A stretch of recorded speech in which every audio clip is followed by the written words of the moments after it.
Let's do the damn thing. Oh, you know what time it is. It's time to take it to the Birdland. It's about to go down. Hope y'all ready. Yeah, let's go. Come and roll with me to the Birdland. Friends got to giving you the word, man. Any other BS is absurd, man. Sports talk and they give it to you firsthand. They can talk Terps, they can talk O's. Yeah, they both lit. That's how it goes. Baltimore squad, Ravens and Poe. Better tune in. Here gonna show. Birdland, Birdland, Birdland. BS. Birdland, Birdland, Birdland.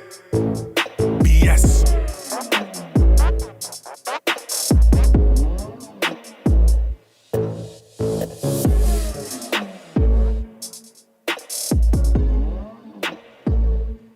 BS. It's all about the BS, baby. What's up, BSers?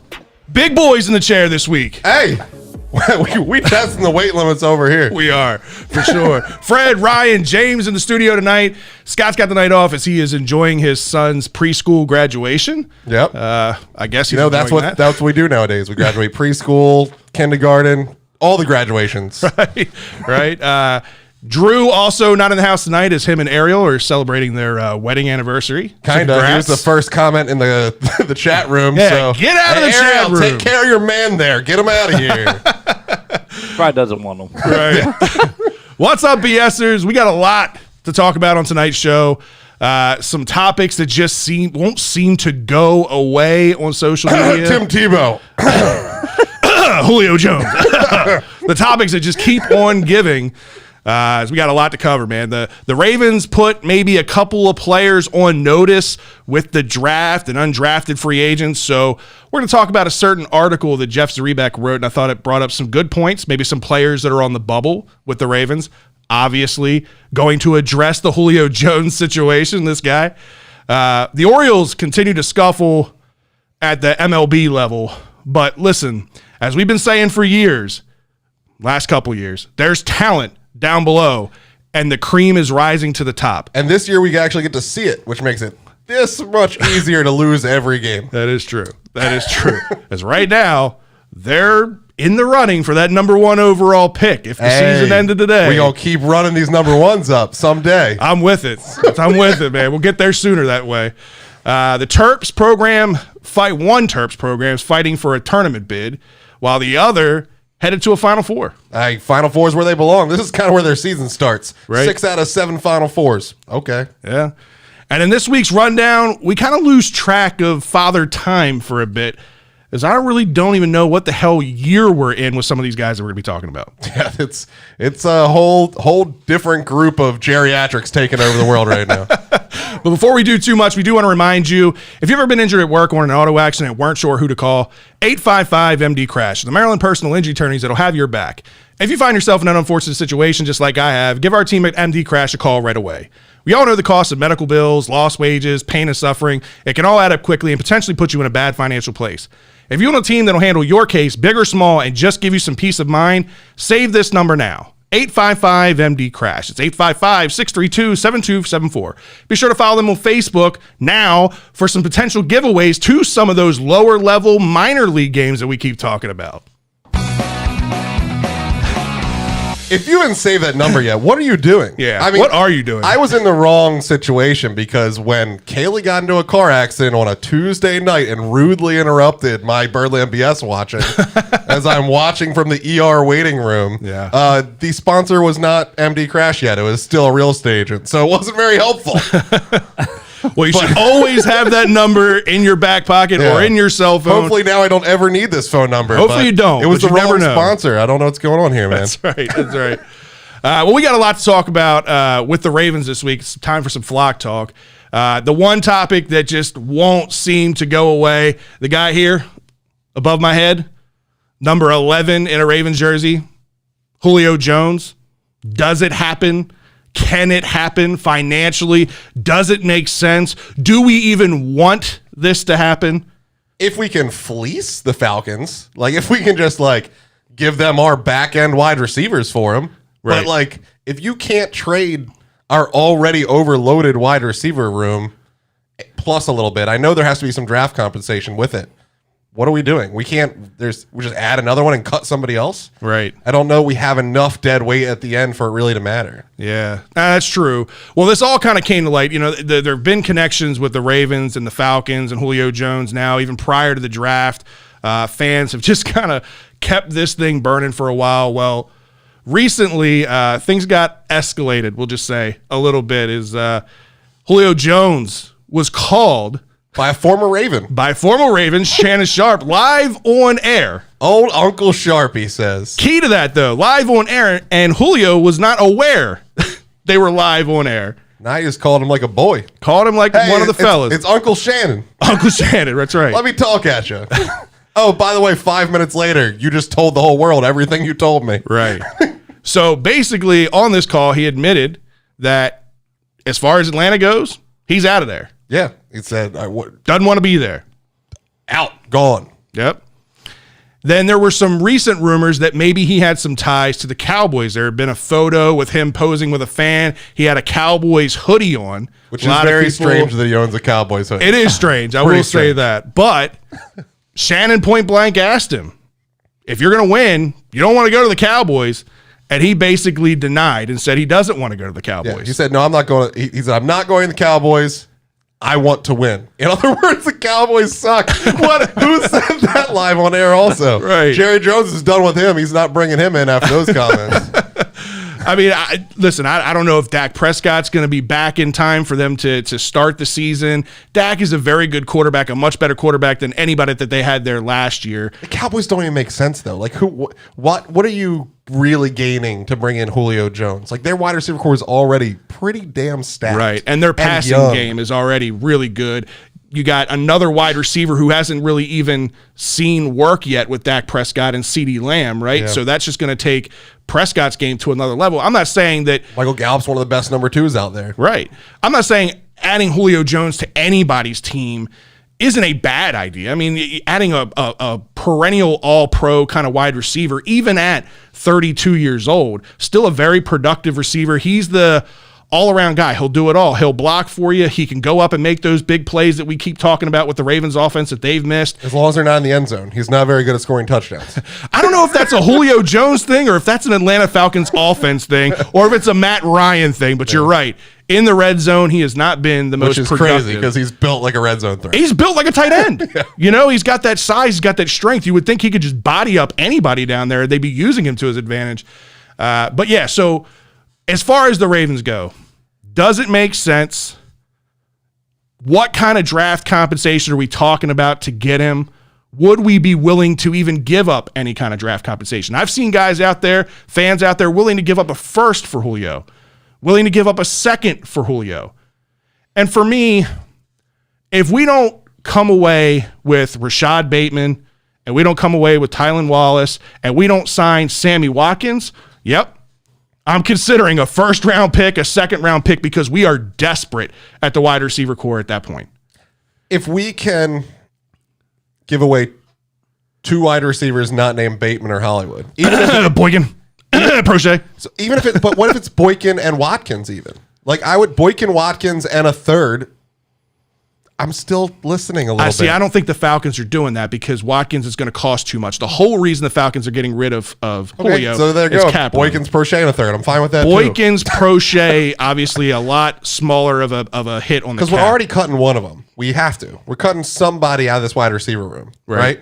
So to throw in, if you bring in Julio, you're really cutting two of them. Right. So why not just involve two of them in a trade? Right. You're then fixing your cut situation. Yeah. Like I said, listen, I'm not going to be naive. Adding Julio Jones to this offense improves this offense 100%, no matter which way you spin it, right?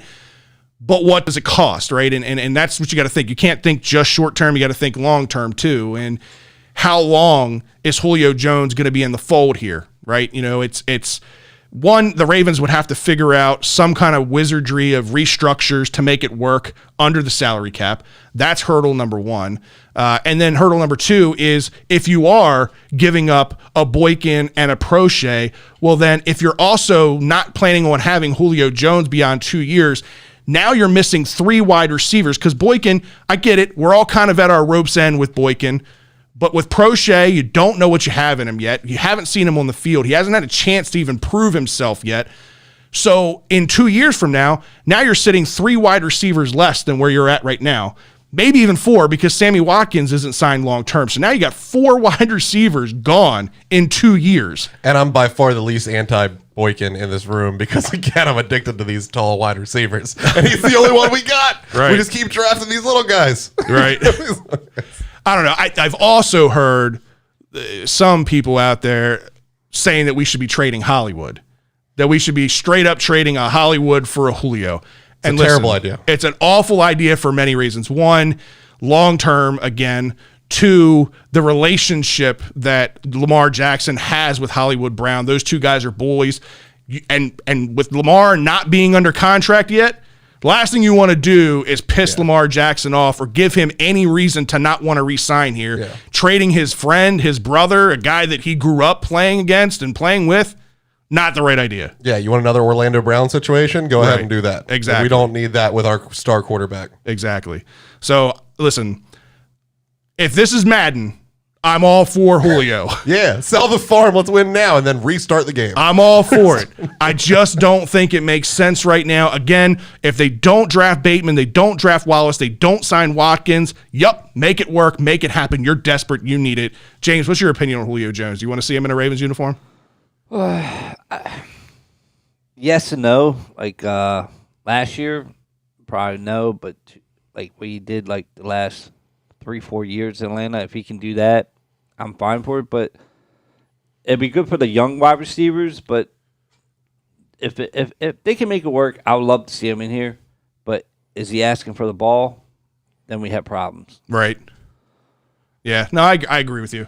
Garnett actually says Julio has one of the cheapest contracts compared to the other star receivers when you actually look at it. No, and I don't disagree with you. I'm not saying that he's overpaid or that his contract isn't worth it. It's more so the long-term, what are you getting out of Julio long-term, right? And the effect of, like Ryan says, the proposed trade of Boykin, Prochet to get basically a rental of Julio Jones, because right now he's only under contract for 2 years. And if that's all you're going to get out of him is 2 years, I get the mentality of win now, but that's never been the Ravens' MO. The Ravens have always smartly made decisions and moves based on total package, total picture, not just in the moment right now.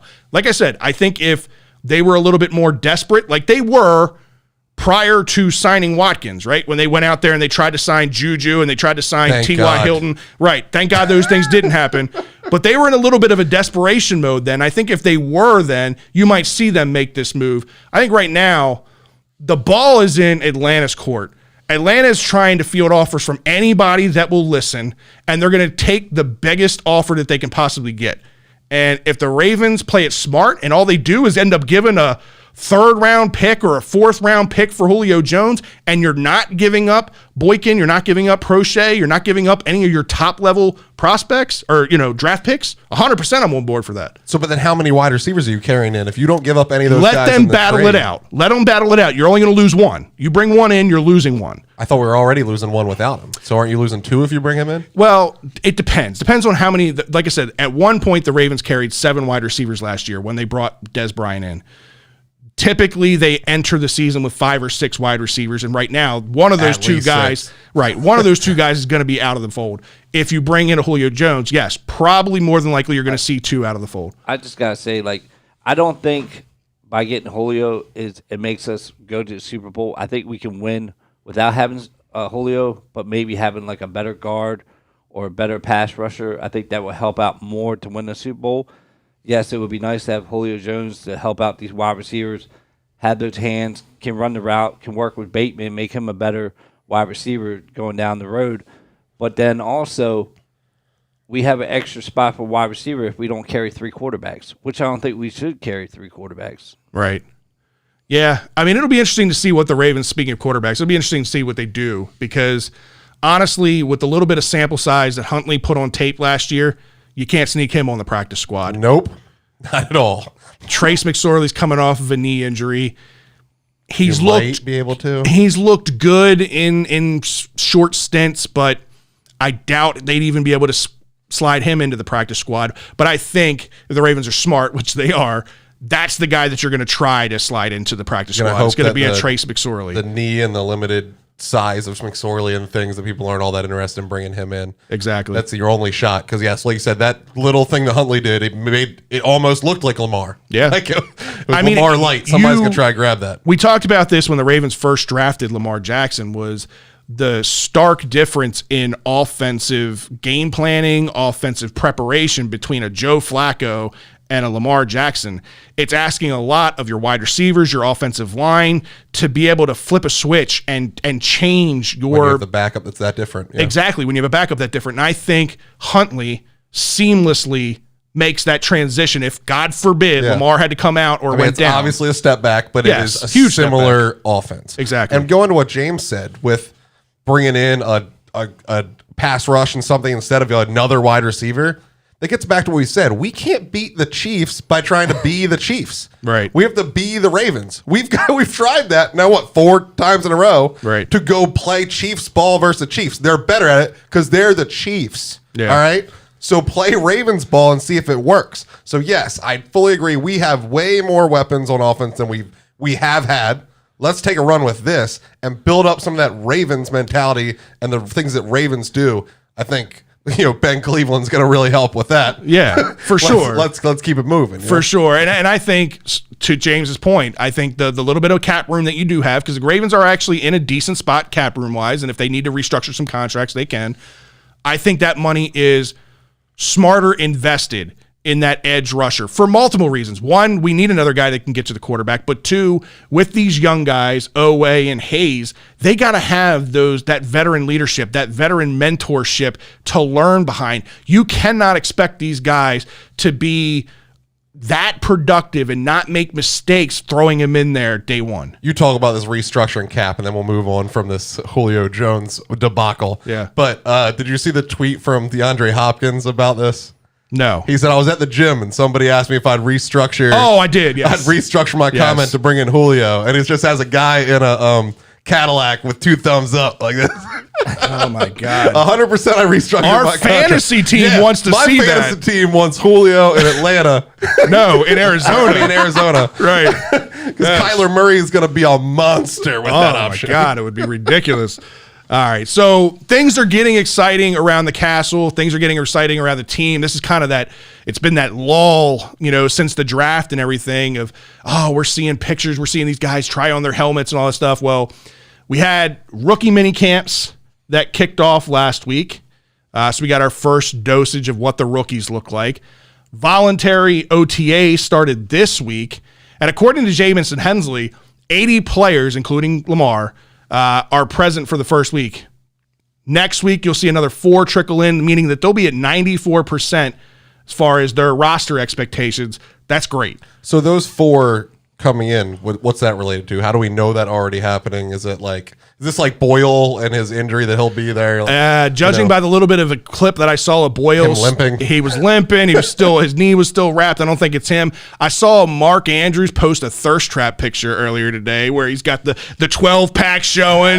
He's got the bulge in the crotch showing. And I think he took it down afterwards because he realized how thirsty of a picture it was. It was terrible. But so he wasn't there yet. So I'm assuming Mark Andrews is one of those 4. Fred just had his Scott moment. He's shaped like a V. All right, listen, anybody that saw that picture saw what I'm talking about. He took it down for a reason. But no, this is where things start to get exciting, man. But let's take a look at some of the stuff that we saw from rookie minicamp. Again, very limited, right? And we're reading what other people's first encounters with them are, and just some of the interviews and some of the things that they're talking about. One of the things that I think jumped off the map to me, a guy that I just didn't know what to expect because he's a 5th round pick.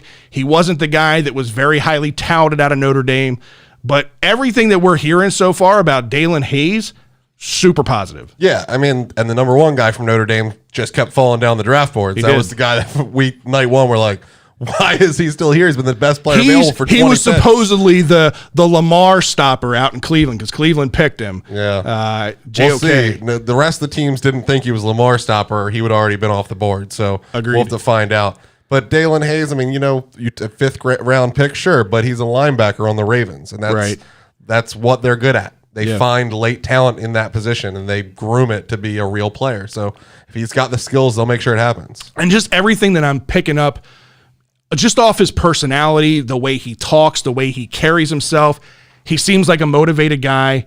Again, he's coming into an organization that was his childhood favorite team, right? So, like, he's got that little extra oomph behind him because, he's not playing for the rival team. He's not playing for the Steelers when he's a Ravens fan. He's a Ravens fan, got drafted by his team, and you can just see he's got a little bit of extra get up. Well, then why didn't he wear 2 holes in his toes? Isn't that like the cool thing to do nowadays? Yeah, the equipment issues that these rookies had, man, that's a more alarming thing. Hopefully they weren't Under Armour shoes. No, they were definitely not Under Armour shoes. Eric DeCosta's calling James over here to make sure that we don't stop talking about their equipment issues. Another part of rookie training camp that I was kind of wanting to see, or hopefully there'd be some videos, some of the new faces on the coaching staff. You had T. Martin and Keith Williams out there, and you saw a little bit of clips of T. Martin kind of diving in already with Bateman and Wallace on cleaning up things, coming out of routes and stuff. This is all positive things. These are things that's why you brought these guys in. These are the things that are going to take this wide receiver core's game to the next level. Yeah, for the people that didn't, catch us the first time we talked about it, T. Wallace, these guys were basically private coaches that players were paying across the league, like to come help them out. Yep. If the Sammy Watkins being one of them. Yeah, if the players are deciding that this guy is worth my hard-earned money to get me to the next level, these guys are pretty legit. Like, they've been approved by some of the biggest names in the league. Yep. So they come in with a good trust factor. It's not just some guy that, we all know how the NFL works. Everybody that's in the league's brother and nephew and uncle all end up somewhere on NFL organizations. It's kind of gross. I don't love it, but it's the way it is. These guys were not that. These guys were handpicked from the players themselves. They've worked their way to that point, and now they're in the organization. So hopefully they can do some really good things. Obviously, we have needed help at the wide receiver core for a long time. Yep. Maybe he turns Boykin into the next Calvin Johnson. Who knows? Yeah. I mean, again, Keith Williams working with some of the best talent, including Devontae Adams. And listen, if he can help Devontae Adams' game get any better, and he's been working with him for a long time, going back to his college days, not just his pro days. So he's been working with him for a while and helped Adams develop into the monster that he is. He's in that, what we talk about, maybe 5 or 7 legit number 1 wide receivers in the league. Devontae Adams, in my opinion, is at the top of that group. Yeah, absolutely. I mean, top 3. Yeah, depending upon where you want to rank him. Exactly. The other guy everybody's been talking about since he got drafted, the guy that John Harbaugh seems to have a personal draw to, and I think we all do now, just based on the pictures and the pure size of this guy, Ben Cleveland. The dude just looks the part. I mean, he's shaped like a V. If you can just handpick anybody as a potential All-Pro just on image alone, it's Ben Cleveland. Has a lineman ever gotten Offensive Rookie of the Year? Because that would be awesome. That would be epic. I think if anybody was going to do that, it would have been Quentin Nelson up in Indianapolis. But dude, like I'm telling you, you don't even have to see his tape. I don't need to see his game. Just looking at his pure size, there's just no way this dude could fail. No, right? It's seemingly impossible. He's had the health of his knees. It's the only thing we have to worry about. Right. And then speaking of new faces with the coaches, Rob Ryan looks like Rob Ryan. What you would expect out of Rob Ryan. Mess just came off the fishing boat. Yeah. Hasn't washed his hair in a decade. Rob Ryan. It's funny to watch Rob Ryan and Wink Martindale interact. You can tell the closeness that they have, the relationship that they have. It's funny. I think that's going to be entertaining. Listen, they're good. We can pick apart the Ryans all day long, and we can say what they're good at and what they're not good at and all that stuff. But the NFL is a better product when the Ryans are involved in football. They are just pure comedy. It's just everything about it's great. But then everything that's wrong with football that I just described. They're there because their dad was there. They eventually became good, but that's why they're there. Yes and no. I mean, listen, they both have their strengths, and I think it kind of goes back to some conversations that we've had a while ago. It's where I've said some coaches just are great at coordinating. Like there are certain coaches that are just great offensive coordinators, great defensive coordinators, but they're terrible as lead guys. They're terrible head coaches. Rex Ryan was he was a mastermind defensive coordinator. Terrible head coach. Let's be honest, though. He had to be the head coach of the Jets, which is terrible head coach. It's pretty hard to do. He went to the Bills after that, too. Okay, he was right. terrible in Buffalo. There, he was a terrible head coach. There are just certain people that are meant to be coordinators or certain people that are meant to be position groups. And you know what? If that's your peak, then so what? You don't need to be the head guy. Not everybody needs to be that head guy. And I think we were talking about this prior about Eric Bieniemy. It's not that I don't think Eric Bieniemy can be a good head coach. It's just that he's so good as an offensive coordinator. Why can't that be your peak? Like, why not be... They make plenty of money. Right. Why not be the best offensive coordinator for the rest of your career, make great money, and go down in history as the best offensive coordinator ever? Why take the unknown, go to an organization? Because most of the time, when you take over as a head guy, you're taking over somebody else's problem. Right. Yeah. And you're going to a shit organization like the Jets, like the Jaguars, like all these organizations that have been terrible for years. And you don't know how that's going to work out for you. But you know how being the offensive coordinator under Patrick Mahomes is going to be for the next decade. Yeah, and also him and his head coach are very well aligned. Right. You know, and how many more years is he going to coach? Is this just going to be a hand over the keys situation? Right. Does he already know he has the best job in football lined up? Sam Jackson, perfect freaking point. That's great. Marvin Lewis. And listen, Marvin Lewis. Hey, he was head coach for a nice long time because the He Bengals was. just don't give up on people. The Bengals just don't know how to say bye. That's the problem. They know how to say bye to offensive linemen, but that's about it. Because Marvin Lewis was great. He was a great defensive coordinator, terrible head coach. Him and Jeff Fisher competing for that 8-8 award. Oh, God, Jeff Fisher. He's another one that had a long tenure as a head coach, and I just never understood why. That's brother, his uncle, something to do with him. You know? Oh, man. But listen, the team had some fun out there. It wasn't just playing and pads and all that stuff. They actually got bocce ball out. Would you ever play bocce ball? I love bocce ball. Bocce ball is great. I just found out today that the Folsom Rec Center has 2 pretty sweet bocce courts. What? So if you ever want to go throw around, Oh, we got to do that. I kind of love bocce ball. We got plenty of guys here that would love to do bocce They ball. got That'd be one fun. at Independent Brewery. Okay. Really? Yep. Okay. I'm all for it. We're going to do a Birdland BS meetup at the bocce courts. We'll let you guys know. All right, so the next thing I wanted to kind of talk about was an article that Jeff Zrebeck put together from The Athletic, and I thought it was a great article because it brought up a lot of conversation about a lot of different position groups, and it was basically taking a look at 10 players put on notice since the draft, since free agency, since all the undrafted free agents, were signed. 10 players that may be on the bubble of losing a roster spot.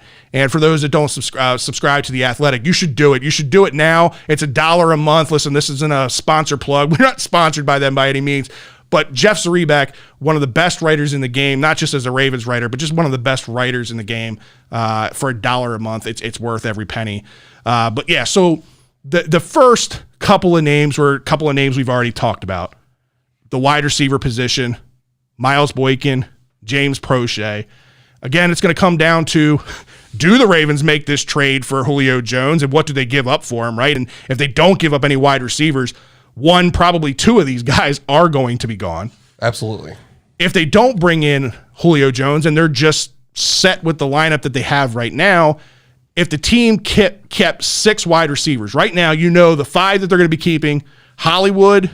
Oh, he's getting traded for Julio, I heard. Get out of here. Hollywood, Sammy Watkins, Rashad Bateman, Tylan Wallace, Devin Duvernay. There's your 5, right? So if the Ravens typically, again, to start a season, they carry 5, maybe 6 at max. So out of Boykin and Prochet, who you keeping? Well, you know my answer. Because of the size? Because of the size. You already have. Prochet could be good, but there's 3 other guys just like him that could be good ahead of him. Right. I just don't. It's duplication. Like in football, that's not what it is. That's why we have positions. Like, basketball is now with this 5 out, everybody playing the same position. Great. Football hasn't gotten to that. We still have linemen and tight ends and the difference makers and matchup makers works in football. Right. So if you have a bunch of tiny wide receivers that are pretty good, I think you have to pick that one to get rid of. You have to just hope that Boykin can put this together. You just have to just like will it with your new wide receivers coaches. Because why would you just keep another of the exact same player? Here's why I'm going to go the opposite route. I mean, it's fine. This is why I'm going to go the opposite side. Because it's a show and you got to take the other side? No. This is not a Skip and Shannon thing. This is not a Stephen A thing, although that's a Scott and I thing. It's the whole Stephen A. So here's why I'm going pro se. It's for a couple of reasons. One, because what matters the most is the relationship between Lamar and said wide receiver. You're right. Lamar hates Boykin. There Until is he something comes out and to tells it. me he doesn't hate Boykin. I'm just not going to There's something there. There's, Yeah. I mean, undeniably, there's Wheaties something or there. something? I don't get it. Somebody shitting somebody's Wheaties. Something happened. I don't know. But listen, when Lamar has given him opportunity, which has been very few and far in between, when he has given him opportunity, he hasn't done much with it, and he hasn't done anything to plead his case. If he has, it's only been in practice, and it's been in preseason. It hasn't been during a game. That doesn't make you not mention a man during a tweet. There's more than that. That's personal. Yeah, That's I an get it. argument that's happened. That's like, you know, well, if you threw a fucking better ball type situation, like something had to go down to just like, I'm never going to mention this guy ever. Like he already doesn't exist. I don't care what my owner says. Yeah. Listen, you can be 6'4" all you want, but if you don't play like you're 6'4", what good is it doing you? It's true. And he played that way, and I know Garnett's probably getting fired up there in the chat room if he's still watching, because he's a Miles Boykin advocate as far as just give him the opportunities, give him the chance, let him do what he does. Because in college, he showed that he could use his size, he could use his athleticism to his advantage. And that's why the Ravens spent a draft pick drafting him. I'm so scared far, this is a Darren Waller situation. We give up, and all of a sudden it's fucking great. and maybe it is, and maybe he goes to Pittsburgh, and him and Claypool become this crazy tandem, and it's going to haunt me for the rest of my life. Like, who knows? But the other side of this is James Prochet. Like I've said multiple times, you just don't know what you have in him, right? He came out of college with some of the best hands in college as far as his drop percentage and all of that. He's a good route runner. He's not a blazer, but he does bring value on special teams as well as a returner. Granted, he didn't break any big returns or anything, but what he had showed the important thing. He could catch the football, he could field the football, and he had sure hands, right? And that's what we talked about. So Harbaugh being a special teams guy, if you're not going to show me production on the field, you got to bring value to special teams. And I'm not saying Boykin doesn't, because Boykin is a good special teams guy, but he's not a returner. I feel like they've drafted, gunner, right? Yeah, I feel like they've drafted other guys that could replace Boykin as a gunner. There's not too many people on this roster that I trust fielding punts yet. They were working with Bateman a little bit on that. Which seems crazy to me. Seems crazy to me too. I don't know if I want to see a first round pick out there. Yeah. I think that's one of those things like, we're going to put you out here and field punts because you have to feel like you're like, that's what the freshmen do at college. Like, Right. go earn your spot on this team, son. Earn your stripes. Yeah, even the 5-stars come in, well, you're shagging punts. You think you're big stuff. Right. No, he's not going to be our punt returner. Right. There's just no way. You're not putting that first round pick out there. He very well could be your top wide receiver ahead of Hollywood at this point. Right. He's not returning punts. Right. All right. So the next position group where you might see a bubble player come off the roster, offensive line. Crazy to think, right? With as many as we lost before this season. Right. You wouldn't think offensive line would be a position that we would be looking to herd out or thin out in any kind of way. But when you look at the interior offensive line, specifically the guard position, we have a lot of unproven talent. We have a lot of players that are basically all kind of on the same playing field. And when you get down to the last couple of roster spots, the Ravens are going to have to make a tough decision, and it might be one of these guys. And when they stand next to Ben Cleveland, they just don't look impressive. So Nobody looks impressive. So next then to we're Ben going to be Cleveland. like, what do we keep this guy for? He's a little flabby. All right. So looking at the bubble guys, you got Ben Bredesen, who was, I think, a 4th-round draft pick last year out of Michigan. Our token Michigan player. Got it. Right. You got Pat McCarry, who what he brings to the table is a little bit of flexibility. He can play guard, he can play center.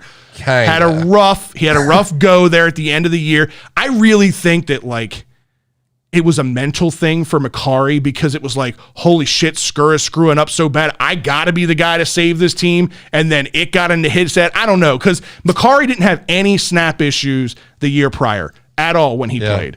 So I'm kind of willing to see what happens with Makari here.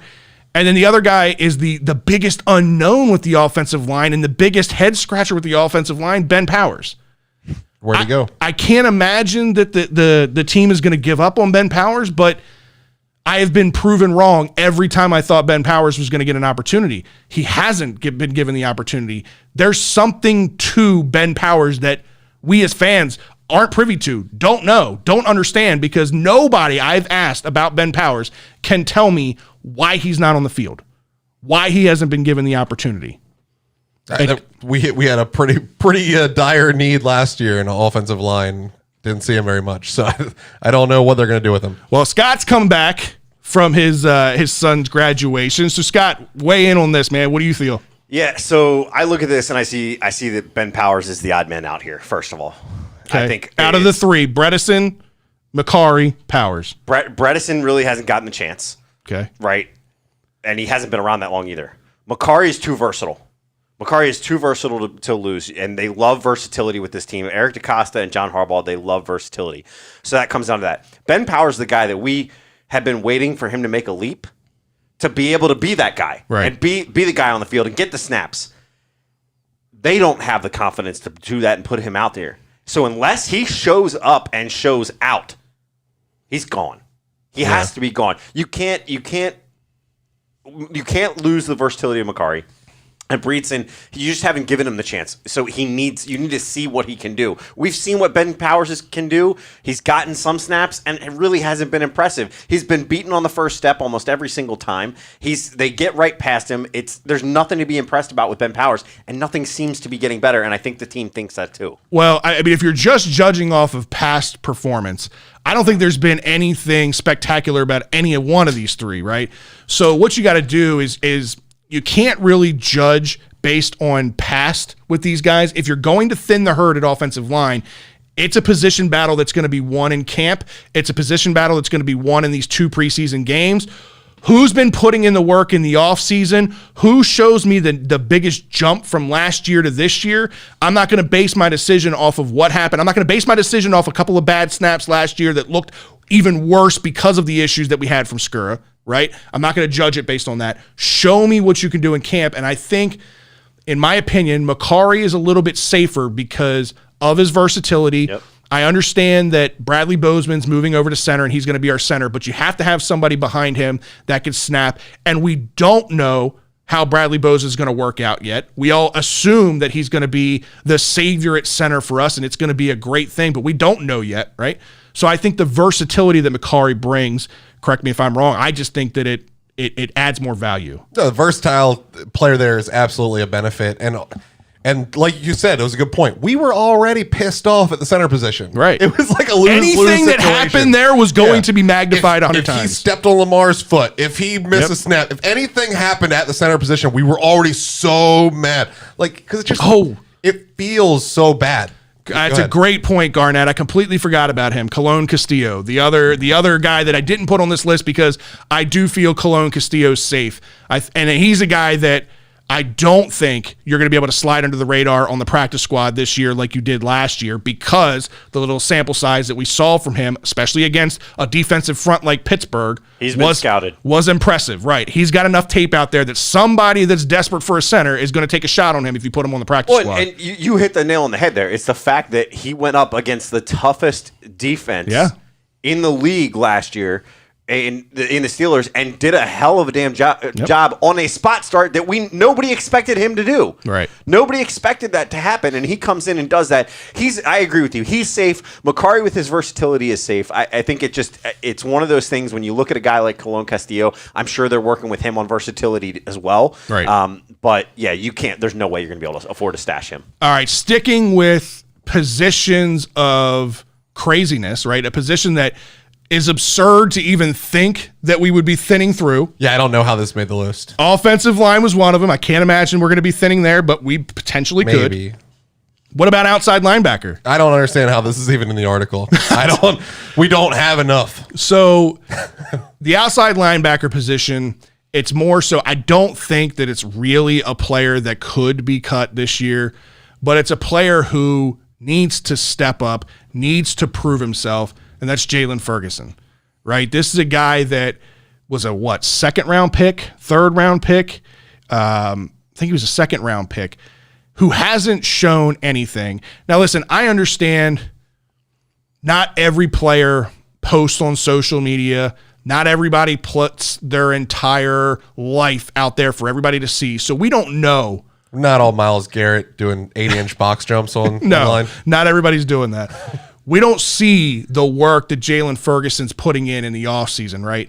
But I need to see a big jump from Jalen Ferguson. And I think the only way Ferguson actually potentially could be a cut is if the Ravens do sign a Justin Houston or do bring in another veteran pass rusher that then adds to the mix of Tyus Bowser and McPhee and the two rookies. You know, you've got 4 there. You bring in an edge rusher, that's 5.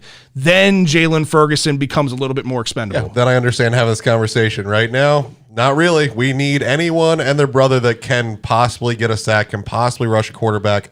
So we can't give up on Sack Daddy quite yet. Right. And it's going to depend, too. Again, we talk about how important rookie minicamp is, how important preseason is, and training camp, especially for Owe and Hayes, and how fast do they pick up terminology? How fast do they learn the system? And can they show that they can play day one?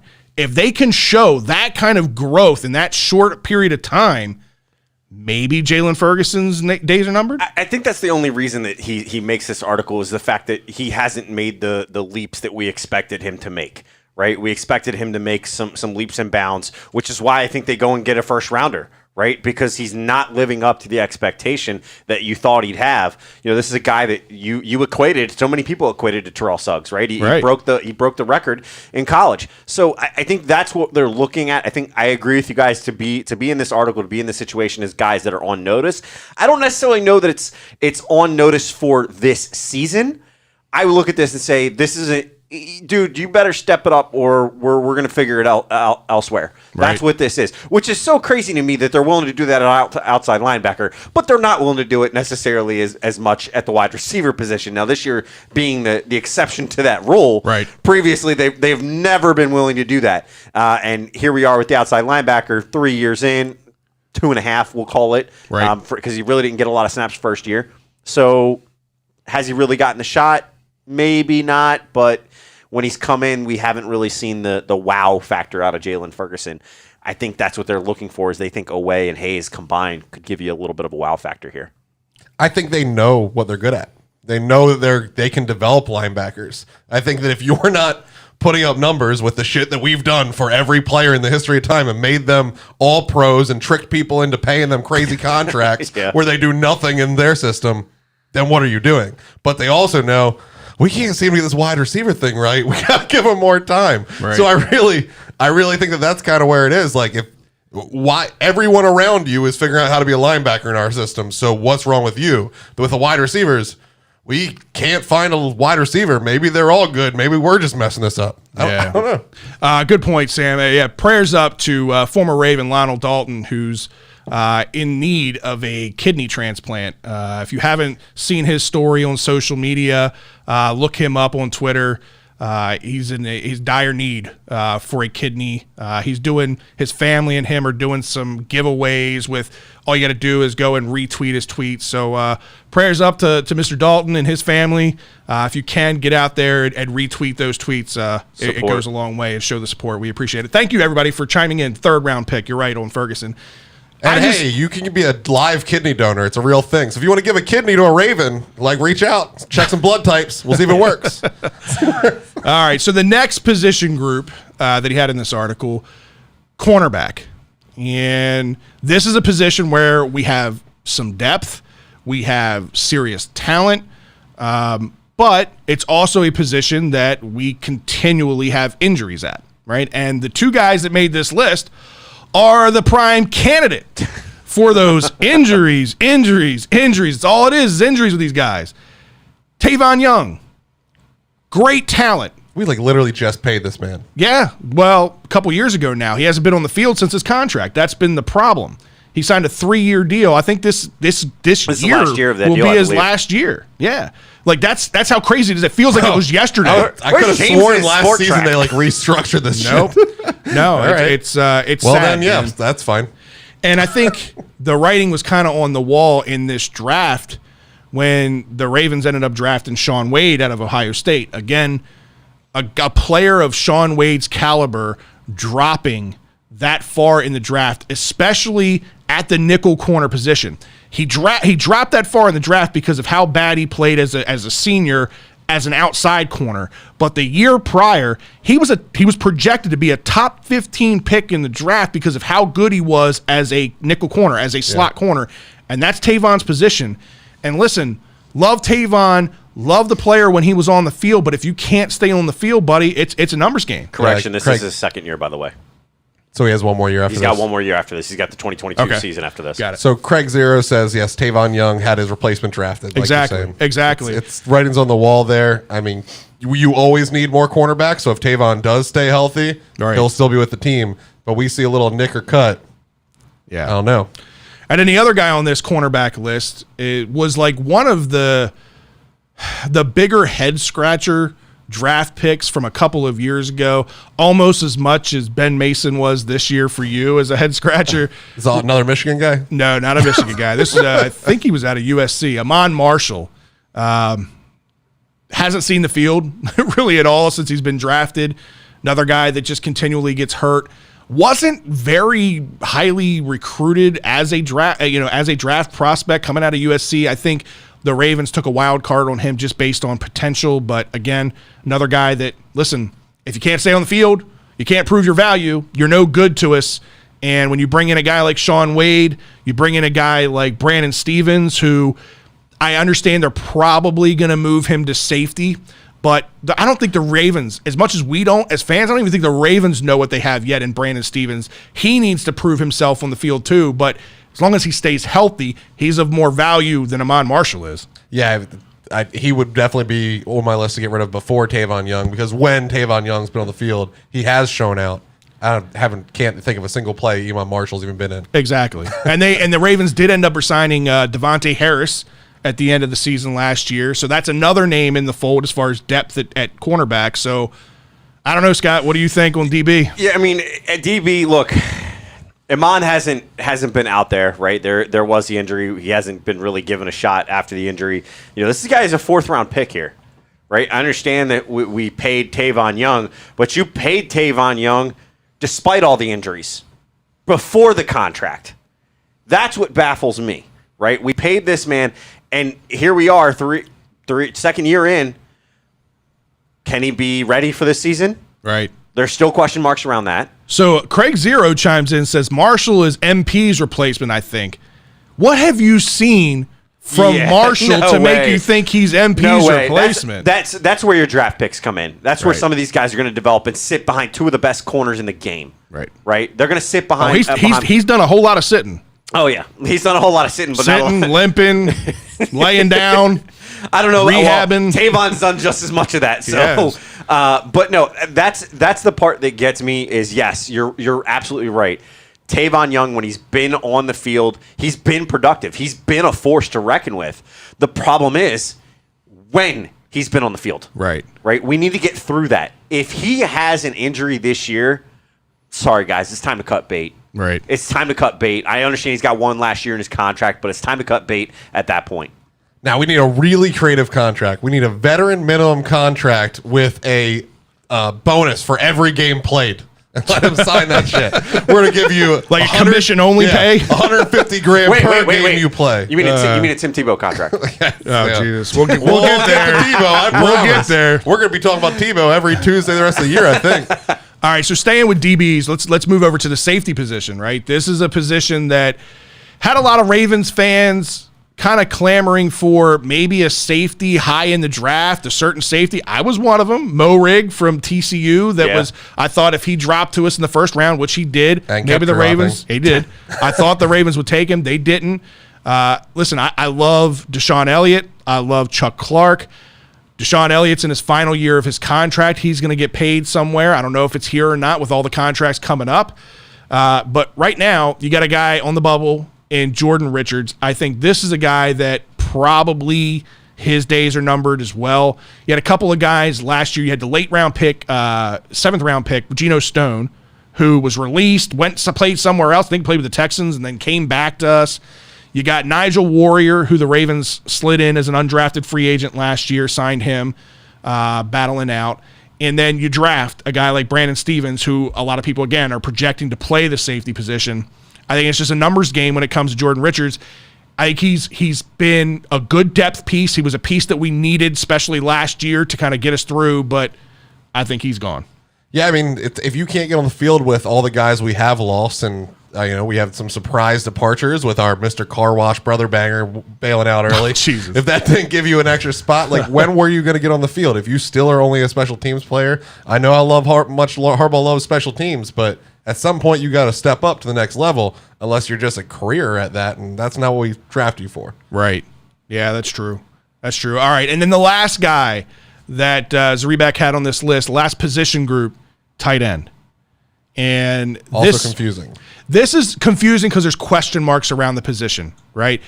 If Ben Mason was truly drafted to be a tight end and not a fullback hybrid, catch-all, be-all, another, Ricard. I think he's a Ricard, but what's wrong with that? We just invented a position. Because I'm just saying, like, you're going to use him as a tight end. You're not going to use him. No team, hardly any teams in the NFL even carry a fullback, yet alone carry 2 fullbacks on their roster, right? But Ricard is kind of like Juszczyk. He's not really a fullback. He is a primary fullback in this offense anymore. He's catching an awful lot of balls. A true fullback. Only reason he caught more balls this past season was Nick Boyle went down. because of the injury to Nick Boyle and because they were depleted at tight end, right?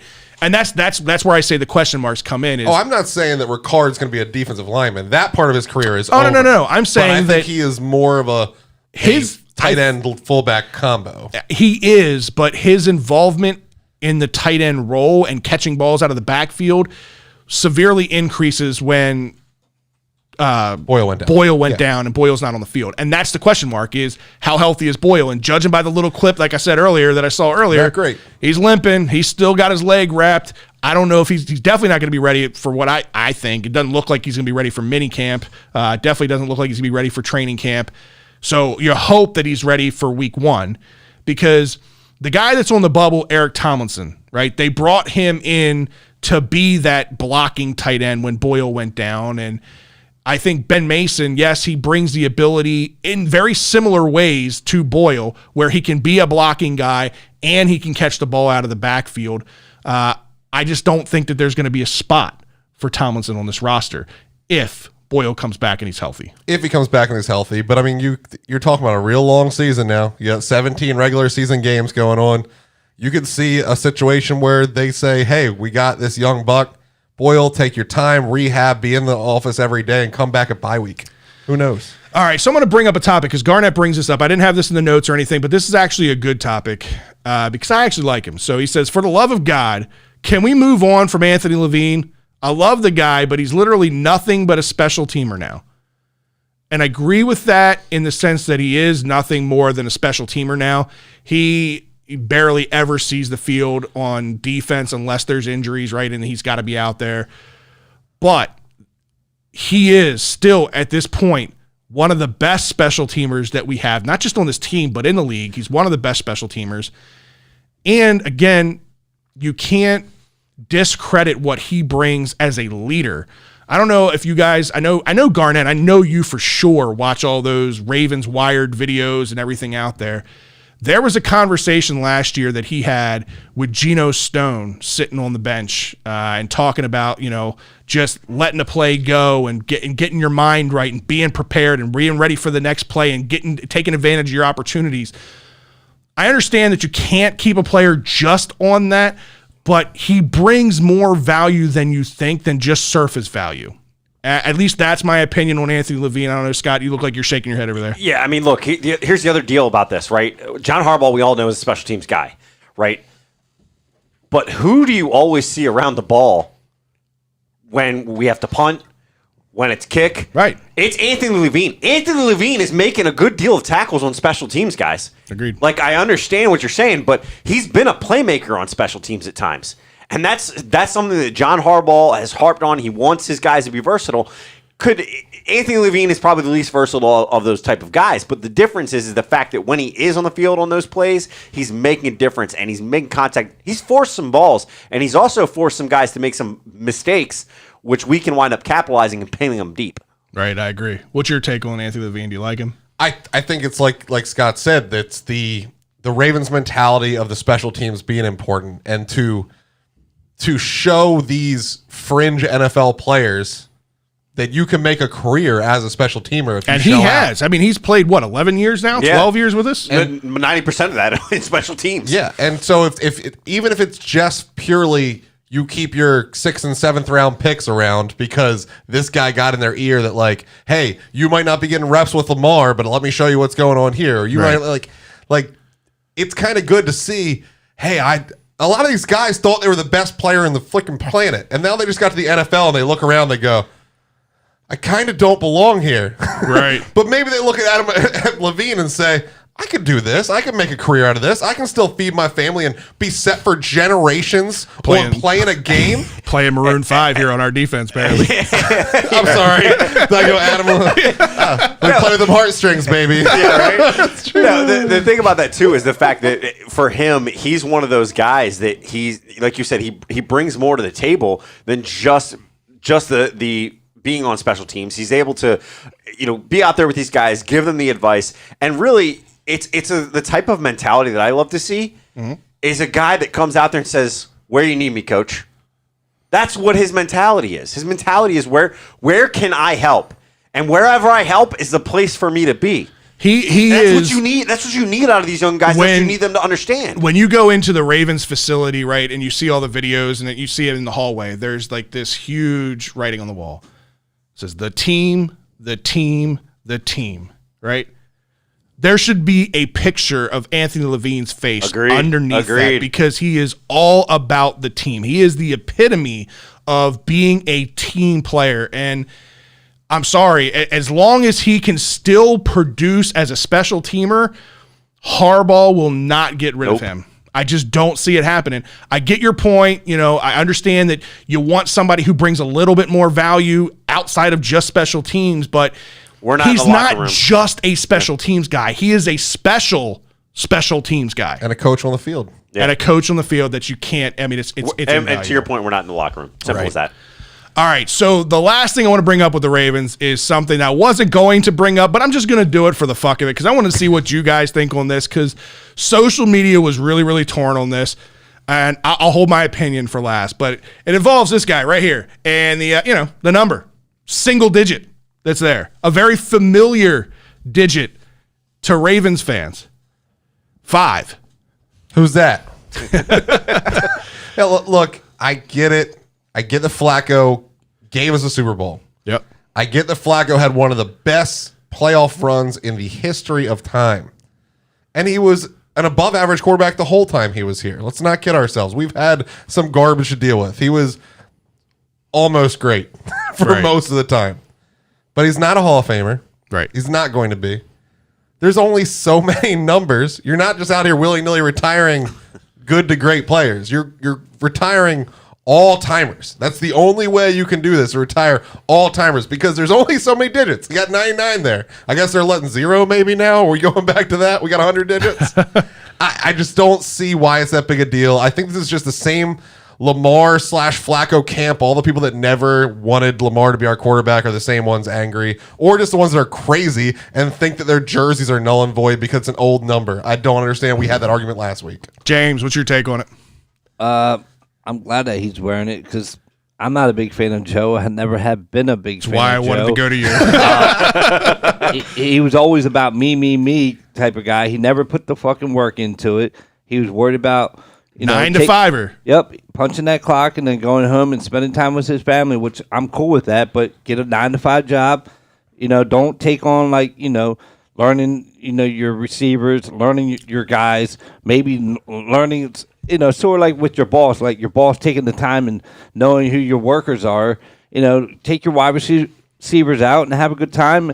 And he just got hot 4 weeks period that he got paid. He bet against himself and won, and he got paid, and God bless him. But he wasn't Mr. Raven, and I'll never see him as Mr. Raven. I'm a bigger Vinny Testaverde fan, not just because I'm Italian, but he did more things than Joe fucking did. I don't know if he did more things than Joe did, but all right, I get your point.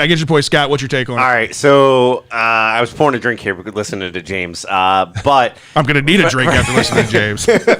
So here's the deal on this. Look, he's not in the Ring of Honor. He's not in the Hall of Fame. Numbers He'll be in the Ring of Honor. He'll be in the Ring of Honor. He'll be in the Ring of Honor. I think he will be, but the deal of what I'm saying is I don't necessarily look. It is what it is at this point. At first I was against the whole numbers thing. It is what it is. We're not getting away from it. It's gonna happen. But the whole piece about Joe Flacco, it's hard not to be somewhat of a 9-to-5er in some sense when every other year you have a different offensive coordinator. Yeah, it's really hard. When you have a different leadership and leadership just keeps changing and everybody wants to come in and do something a little bit different, you just kind of, at some point, you kind of probably, I know that I'd throw my hands up with my job. If I had a different boss every other year. But Scott, you're not playing rec football. He's been playing this for a long time. He knows how to throw fucking ball. I get that. He knows what a wide receiver is. He knows what a route is. He does. But he also doesn't. He also has to get used to the new scheming of that offensive coordinator. He also has to get used to whatever that coordinator wants to do. He's been doing his whole life. Look, I get it. I understand what you're saying. All I'm saying is, you're giving him crap. I don't think you could. I don't think any human being could last through some of the situations that he's there. So I'm a bit in the middle here. So give me 1 second on this. Okay. I think early in Joe's career, he was a much better teammate. He was more active. He was doing more. I fully agree with James. When he started popping out kids, everything changed. Everything. That was also about the same time his coordinator. He became a family man. He wanted to be a dad more than he wanted to be a quarterback, and he had already got his life-changing forever money. Yep, I agree with that. The lotto. I mean, Joe bet on himself and he won. Yeah, and he wasn't Chris fucking Davis. Like, he could have been worse. Right. He wasn't awesome. He had to but bet it on could have himself. been a lot He worse. had the best 4 weeks that anybody could possibly have, and 100%, 100%. So that's my take on this whole thing. Okay, let me go through. Look at that, Garnett. Look at that. If you follow me on Twitter, you already know how I feel about this. But here's the thing: all love, all respect for Joe Flacco. He is the best franchise quarterback in Ravens history until we drafted Lamar Jackson. The story still needs to be told with Lamar. But prior to Lamar, he's the best franchise quarterback this franchise has ever seen. But a couple of facts. He is not and will not be a Hall of Famer. Truth. Right? True. Ring of Honor? He will be a Ring of Honor player. 100%. I'm confused how Scott doesn't know that. No, I think he was just asking because other fans were asking. 100% he will be. I think some fans will be upset if he gets in the Ring of Honor. Hold on. Let me finish. Sorry. He will 100% be a Ring of Honor player, and he earned his right to be a Ring of Honor player just on the merit of exactly what we were talking about. Being a Super Bowl winner, being a Super Bowl MVP, going down as one of the most historic runs in playoff history. That in itself earned him the Ring of Honor, in my opinion. Fucking Ernest Biner's up there. How many games did Ernest Biner play for the Ravens? But he's in the Ring of Honor. It was more of a friendship thing with Art Modell, but whatever.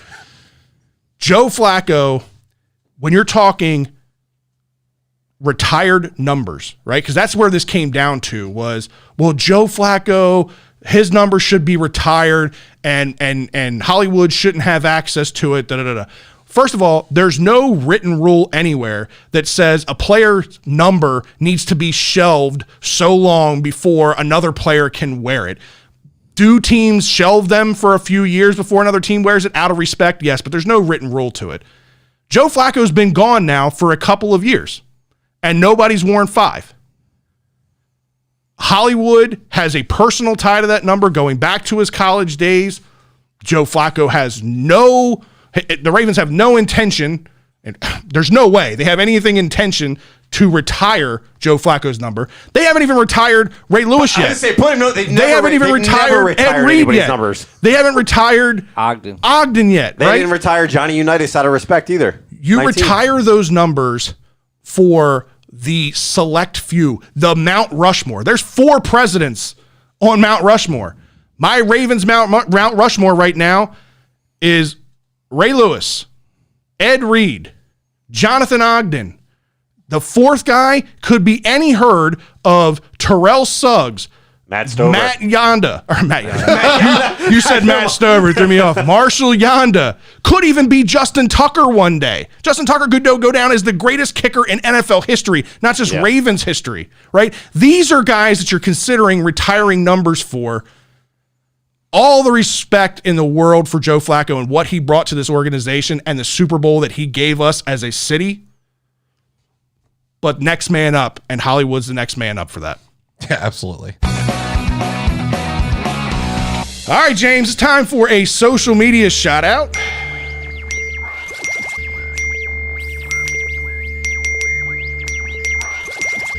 There's your social media hall of fame there, boys and girls.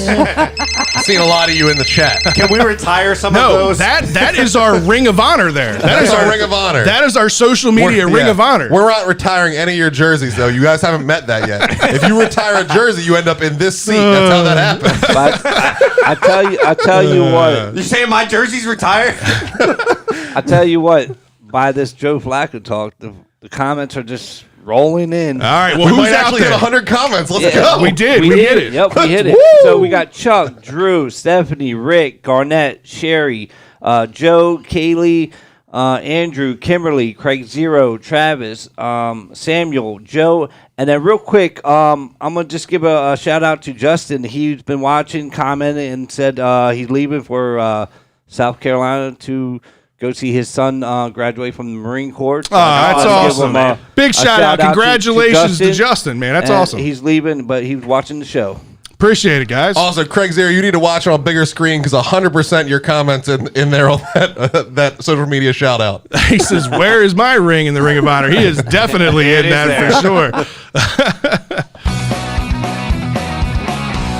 All right, guys, it's time for some bros, bows, and O's. Ryan, I know you're excited. Ryan, do you need to change seats? I will change seats. I think the fans want the realism sitting here. Nah, we're good, man. You got the fridge up there. We'll make this happen. Look, we're not going to talk a ton about the Major League squad because there's really nothing positive to talk about. And I'm not trying to be. I'm not saying everything is negative. We've got some things, but I'm going for 3 hours and you're throwing shade at the Orioles before the segment even starts. All right, Scott. They're 17 and 30 overall. They're last in the AL East, 12 back at this point. Reality check. You Did you think they'd be at this point? But you lost to the last place team to become the last place team. That's amazing. Yeah. You have now sole possession of that #1 overall draft pick. Thank you. Not really. Thank you. I'll take it. I mean, what do you want me to say? But what does it do? It's a baseball draft pick. It's a 13-year-old from Cuba. Who cares? Or it's the next Adley Rutschman. Oh, man. I mean, things turned really, really quickly because really it's been ever since John Means pitched his no-hitter May 5th. The Orioles were 15 and 16 at that point. Well, shout out to somebody that you know that gave you a John Means baseball. Oh yeah, shout out to Stephanie with the. Yes. That's right. I didn't know if it was. So yeah, shout out to Stephanie for that. That was awesome. That wasn't you Jim said that Palmer? picture. Never thought I'd ever see. It said 20. It said 2021, 1921. Yeah. Shout out to Stephanie for the no hit baseball signed by John Means. That was pretty cool. That was. I got to get a case for it now because now I'm nervous just sitting in a box. So I got to get a case for it. I got sweaty hands. I can't touch it. He's touching it with like chopsticks. Right. Well, they're 2 and 13 since that game. Yeah. It's been bad. I mean, I thought last night was going to be the tide of turns because they're going on the road for a 10-game stretch. But, man, even last night ended like total shit. Did you watch that game? I did watch that game. It ended like shit. But John Means didn't pitch bad. No. They didn't get many run support. Right, That's the problem. My point is the run differential for the Orioles is one of the lowest in MLB. Right. And that's the problem is they're not giving the pitching any run support. If we can get some goddamn run support, our starting pitching is actually, for the most part, the front of the end of the rotation. We probably would be 23 wins. There's a whole lot of what ifs and probablys and all that shit in there. I'm sorry. I is. sat here 2 to 3 weeks ago and listened to Drew tell me that, well, yeah, we're 500, but we've played the Yankees and Red Sox half the games, and it's going to get much easier. We're 2-13. I think that we could put a group of 9 players together and win 2 out of 15 games. We just got back-to-back Weird shit swept. happens. We just got back-to-back swept by the Rays and the Nats.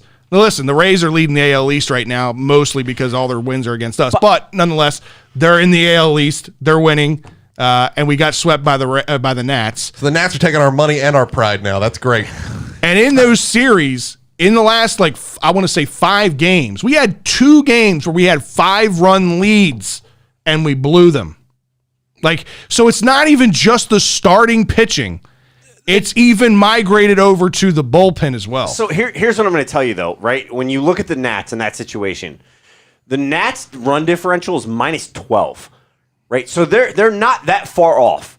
The run differential for the Orioles is -52. Mm-hmm. That's the difference here. I understand that they're not doing well, but the problem is happening? They're not doing well against the Nationals. And and people are freaking out. So we said we kind of suck, and you're upset about it. And now your argument is we suck so much worse than the Nationals by 40 runs. How are you not the same thing as what we're saying? My point is, they're doing better than I even expected. Last place wow, was better. Your bar was real low then. What did we have? Right, we knew that we had some guys that could produce. Right, pitching we knew was a question mark. We didn't know what our starting rotation was going into this year. You're right.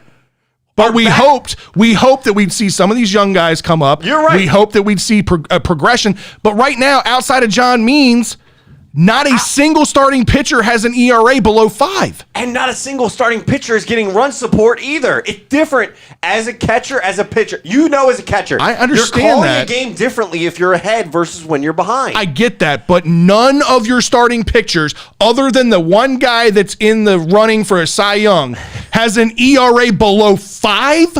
I don't care how many runs a game you're trying to put up. You really expect anything different is my point. I expected to see progress. I expected to see things get better, and they've gotten worse as the season's gone on. If I was going to be happy with this season, I would have rather seen this in reverse. I would have rather seen the Orioles come out of the gate awful, 2-13, but then things get better because things start to settle in. Players start working through things and figuring things out. We're going in the wrong direction. I understand what you're saying. The difference for me is that I look at it and I see teams are figuring these pitchers out. So what do we need to do? We need to have a fucking catcher that can call a fucking game. That's what we need. You're not going to get an argument out of me with that. I know that's why I'm not going to get an argument out of you. Because the thing is, we need a catcher that can call a game. Severino is looking in for his pitches. Chance Sisco, when he's playing every 4th day or whatever the fuck it is now. They look lost behind the plate. Exactly. You need a catcher that can call a game and know if we're ahead, know what the pitcher is doing, know what they want to do.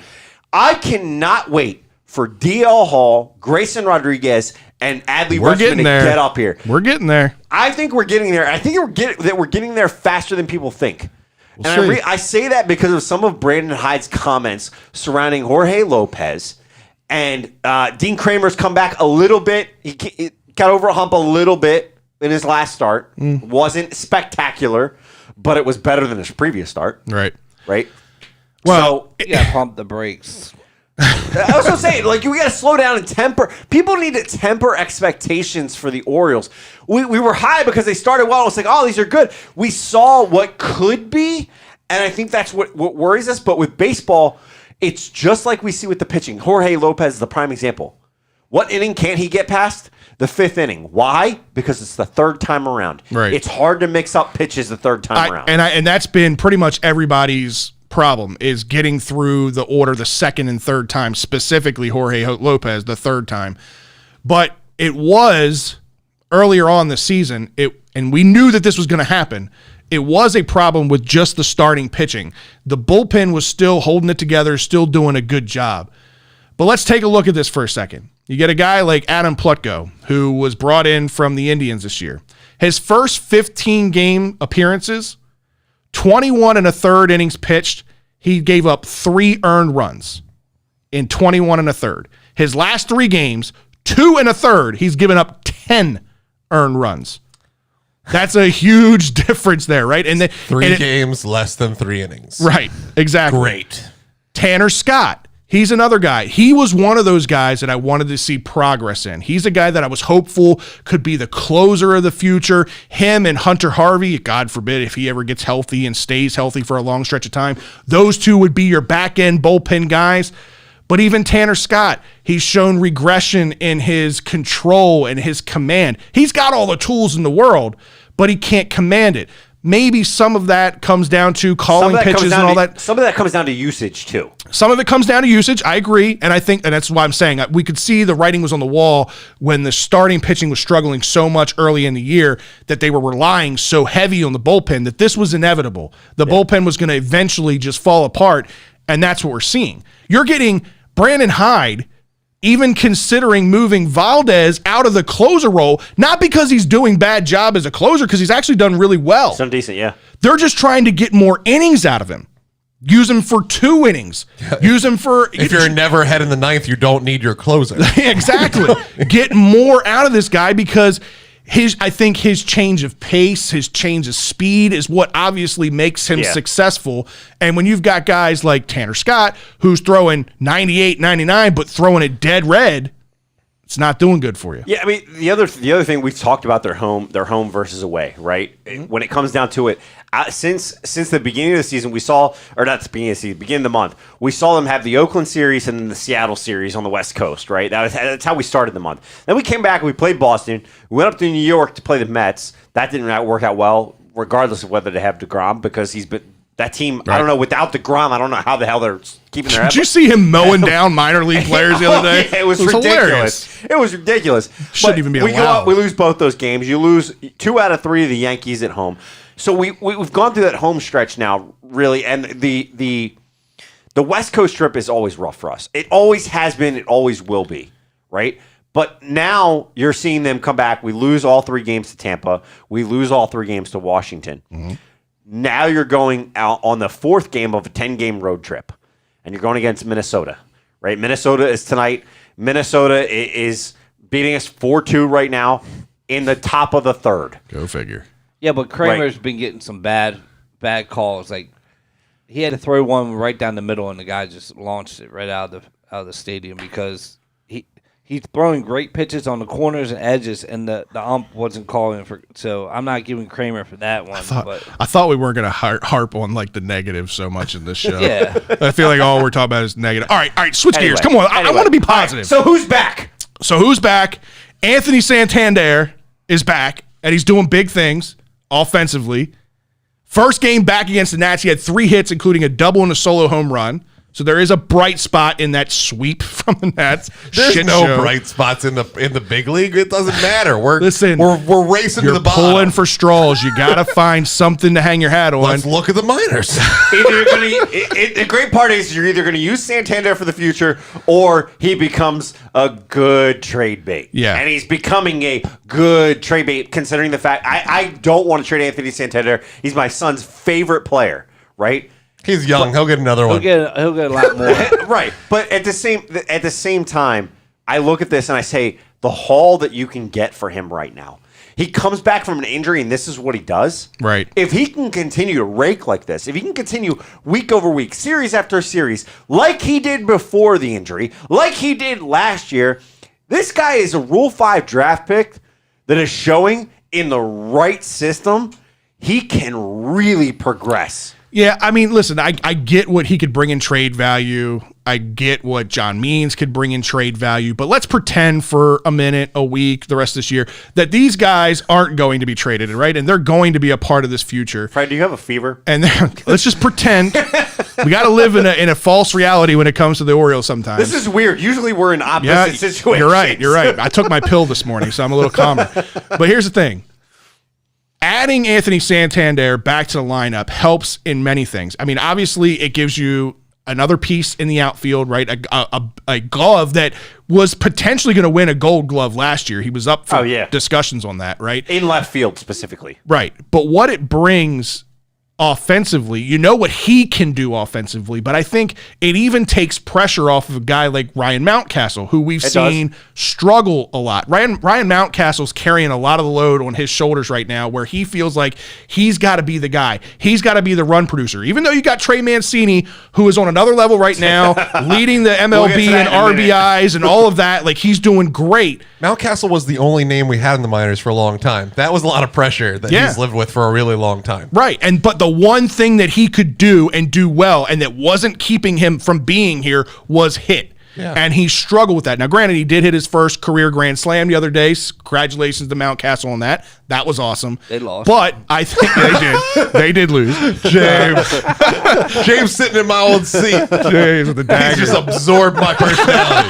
He's got it. But, again, I think bringing a guy like Santander back in the lineup helps some of these young bats because it takes some of that pressure off. But go ahead, James. Real quick, Jacob said over here, how long do we give Elias for his plan to start working? Elias, the plan is working. It's working forever. now. It's working. And if you don't see that, then you're not paying attention to what's going on in the minor leagues. And we're going to get to that in a second, so stay tuned, because there's a lot of good going on. I think it's working, but you're going to see the... Who just turned on like 70s porn? I know. What is happening? It ain't me. It's an ad running in the back of your laptop there, James. Anyway, James signed up for OnlyFans. That was like I bet. I'm sorry, but Team Pro V I see commercial the busted bottom. out. hey, I see some titties over there. Yeah, I wish. $9.99 to see James's titties. Yeah. Anyways, I feel the final, like, towards the end product where you see where it is about 3 years. Yeah. You'll see some come up. I'm talking about where we're winning. It's 3 years from now. 3 years from now? I think 3 years from now is even a little too far out. Yeah. I think, honestly, I think they could get to that 70-win plateau as soon as next year. And I think even the year after that, they'll be over 500. And that's when you'll start seeing them back into contention again. So I think they're more... No, I'm talking about 3 years where they're, like, consistently... Watch out for this. Okay, team so up you're there. saying end product, 3 years, product. they're in the contention for a division at that point. Not Okay. like where you see some of these guys coming up. Next year, you're going to see them. Right. Well, we'll see. Next year, you're going to see some of these guys come up, and then the following year is where I think you're starting to see the progression, the production, and that's, you know, when you look at this, one of the things that I've been watching some people on Twitter that have been hating on this, and I don't like it, but I don't hate it. And here's what I mean by this. When you look at the Orioles lineup tonight, Mullins, Galvis, Mancini, Santander, Stewart is DH. Franco, Who hit a bomb last night by you. He just dropped. He just took him through the bat back. I said, there it is. The Orioles are going to win. And then they proceeded to give up 6 runs the next inning. I'm like, what the fuck happened? But so I look at that. Some people are calling out the fact that Stewart is DHing. Yeah. Here's the deal, people. Stewart is a fucking defensive liability. Yep. We've seen it time and time again. I'd rather have Mountcastle out in left field all day than Stewart in left field or right field. The only thing I disagree with is I think Santander should be in left field. I think Mountcastle should be in right field. The problem is he never played right field in the minors. That's why he's in left field. So Jacob says, I'm talking about in the majors. I understand our farm system and international presence has vastly improved, but that is part of Elias's plan. His plan wasn't to win tomorrow. His plan wasn't to come in and spend a whole bunch of money and make this major league prospect or major league team competitive right away. It was all about changing that farm system and growing the talent and having them progress through and get to the major league level. That just takes time. Unfortunately, I think we're about to get worse. Like, we're not living in this actual reality of we're not going to trade these pieces away. It's going to get darker before it gets better. Hopefully, at the end of the end of next year, you will at least see some of these names come up and actually get to watch them at the big league level. Whether they're there early enough to compete, probably not. But you'll at least get to see these names that we've been talking about. Well, and it is easier for me now that they're actually playing minor league ball, because last year was terrible. Let's dive into it then. Let's take a look at what's going on and what there is. Down on the form, huh? What there is to be excited about it. Yeah. Oh, I can mention Mancini. I mean, he's leading the league in RBIs. Let me rip off this Band-Aid I've been waiting to rip off. Go for it. You want to be sad about trading Santander as a big piece. he is the biggest piece we have. I get what he means to this team. Yeah. I get he's the comeback player of the year without a doubt. But you could get an awful lot for Trey Mancini right now, and I'm a little worried it's going to happen, and you're going to see the Baltimore City skyline on fire. It depends. It depends on what other teams perceive his value as, because a lot of what I've heard from other scouts is that Trey Mancini on a contention team, on a team like the Dodgers, on a team like the Yankees, the Red Sox, Trey Mancini's another guy. He's our guy because our team is so bad. But I don't think RBIs don't support that because we're so bad, and he's the leader in RBIs. He's the only one to drive them in. Did you not watch Moneyball? Jesus Christ, Ryan. No, so here's the deal. I understand where you're coming from. But when it comes to Trey Mancini, the difference between Trey Mancini and Anthony Santander.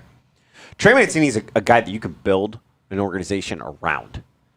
Anthony Santander, I don't hear much as far as leadership from him. I don't hear that, and we're not privy to the dugout. Justin said if they trade him, the city will burn. I fully believe that, but it might happen.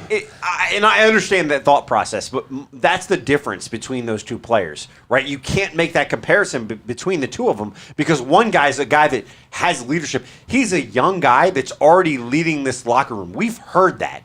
Not only the fact that, did he fight cancer and come back from it and is fucking raking, but this is a guy that leads that clubhouse. He's a vocal leader. He's a guy that sits there when he's getting upset on the field. He's the guy that guys are looking at. Right. Do I need to be upset? Do I not need to be upset? He's that type of player, that type of guy. Anthony Santander, I love him to death. I think he's a great player. I think it was a great pickup. But he's a guy you could trade away, and I'm not going to say you're not going to miss him. Trade them all. But you're not going to miss him this year or next year when in 3 years, to James's point, you have 3 players that take his place. Potentially, exactly. Potentially. And that's the thing with any of these trades. It's the prospects that you're going to get back for them. It's all hopes and dreams, right? It's all based on potential because you're not players to be named later that I don't understand. And still, I hate to. You're not going to get a player to be named later for Mancini or for Santander. I hate to bring this up too, but Matt Harvey, maybe it's something that I think as a realist we need to look at, right? We talk about being real on the show. I love Trey Mancini to death. I love the fact that he's come back. But for some teams, there's going to be an unknown there if leukemia and cancer are going to rear its head again. Let's not go down that path. I don't want to go but I'm rough. Again, I thought I was the dark one, bro. I thought I was. I was no, getting ready to say never that. been the dark one. Really? No, you're just the guy that thinks he's dark. I am dark. That was rough. But no, my whole point in saying that is the fact that you have to, if you're going to talk about trade value, right? Some teams the medicals are a part of it. I get it. Exactly. Santander, does he have the injury? Does he have the oblique issue? Absolutely. But the oblique issue is not going to weigh as hard on a team as a leukemia / cancer situation. Yes, he's come back from it, but we all know historically cancer can come back in people. It's a bigger unknown than an oblique issue. The thing with that is, though, that anybody could potentially get a cancer diagnosis tomorrow. So I don't think teams are as concerned about that Only as you might the Orioles are that. What? It's the medical. I agree with Only James. the Orioles. Anywhere else, they don't care. They're like, let's bring them in. 100% because it's play money. This is all imaginary. They have so much money. The they Orioles don't always care. find a way. What's wrong? So Justin says not only did he fight cancer, the stuff he did for this city and the friendship he had with Mo, plus his leadership. Guess it's a business, and we have to keep emotions out of it. And that's where I'm at with it. Justin is I love everything that Trey Mancini is as a man, as a person, as a player, as a leader. Everything that you just mentioned. But again, it is a business, and you got to look big picture, right? I'm not trading Trey Mancini unless it's a haul, but I'm not going to avoid conversation. I'm not going to not answer the phone because it's Trey Mancini either. So I'm not trading Trey Mancini for the sake of trading Trey Mancini, but I'm listening to all offers, and I got to be blown away. I got one for you, Fred. Yeah. Cedric Mullins. People go calling for him. Are you... I'm listening. There's not a single player on this. He's my boy. No, he's playing phenomenal baseball this year. I told you on the show last week. I got to give it to him. He's playing like an MLB player this year. There's not a single guy on this Major League Baseball roster right now that I wouldn't field a phone call for. So no tier comes out for Cedric. Oh, I'd shed a tear for Cedric. I'd probably shed a tear for Ryan Mountcastle. I'd shed a tear for Trey Mancini. Well, I'm emotionally attached to a lot of these people. But again, I'm going to keep that phone line open and listen to all offers because of what is on the horizon down in the minors. And let's dive into this. God damn it, I can't do it. I've tried 3 times now. I knew this was going to happen. I've been watching his finger back there. What, Scott? Simple question, and you can go right to that. I've tried. Simple question. To the farm. Trying. To round out the conversation that we just had. Yeah. Who are you more willing to part ways with? Trey Mancini or Anthony Santander? More willing, Anthony Santander. Okay, that's what I was going at. Yeah. That's all I was kind of saying. And the only reason I say that is because of, one, the depth that we have at outfield. And Trey provides more value to the team overall. And a big picture with Trey. Exactly. I'm going to teach you something, Fred. See, we can't disagree with the transition button. So if you want to go to the minors, you just slam that transition button, and then we all have to shut up. Okay. You've trained us. It's the Pavlov experience. Wait. Ryan, that hasn't stopped you before. All right. So finally. Down on the farm. Let's take a dive down on the farm because, like I said, there's a lot of good going on right now. And it's not at AAA yet. Norfolk got to get their shit together. There's a lot of things going wrong at Norfolk, so we're not going to focus a lot of time there right now. But as a whole with this organization, low A Delmarva, high A Aberdeen, double A Bowie, right? We talked, Scott mentioned it earlier, Moneyball, right? What was the premise? If you've watched the movie Moneyball, what was the premise behind Billy Beane and his theory as to what Moneyball was? Let's ask Ryan. Do you remember? Have you seen that movie? Yeah, it's all about, it's like sabermetrics and stats that you can do anything with shitty players with baseball. Yes, I guess I need to take a shot. I didn't think Ryan would get that. Simply put, right, there was a scene where they're focusing on replacing Jason Giambi. And that Brad Pitt and Jonah Hill can be friends, so that's pretty weird too. And this scene involves both of them, right? They're talking about replacing Jason Giambi. And how did they go about replacing Jason Giambi?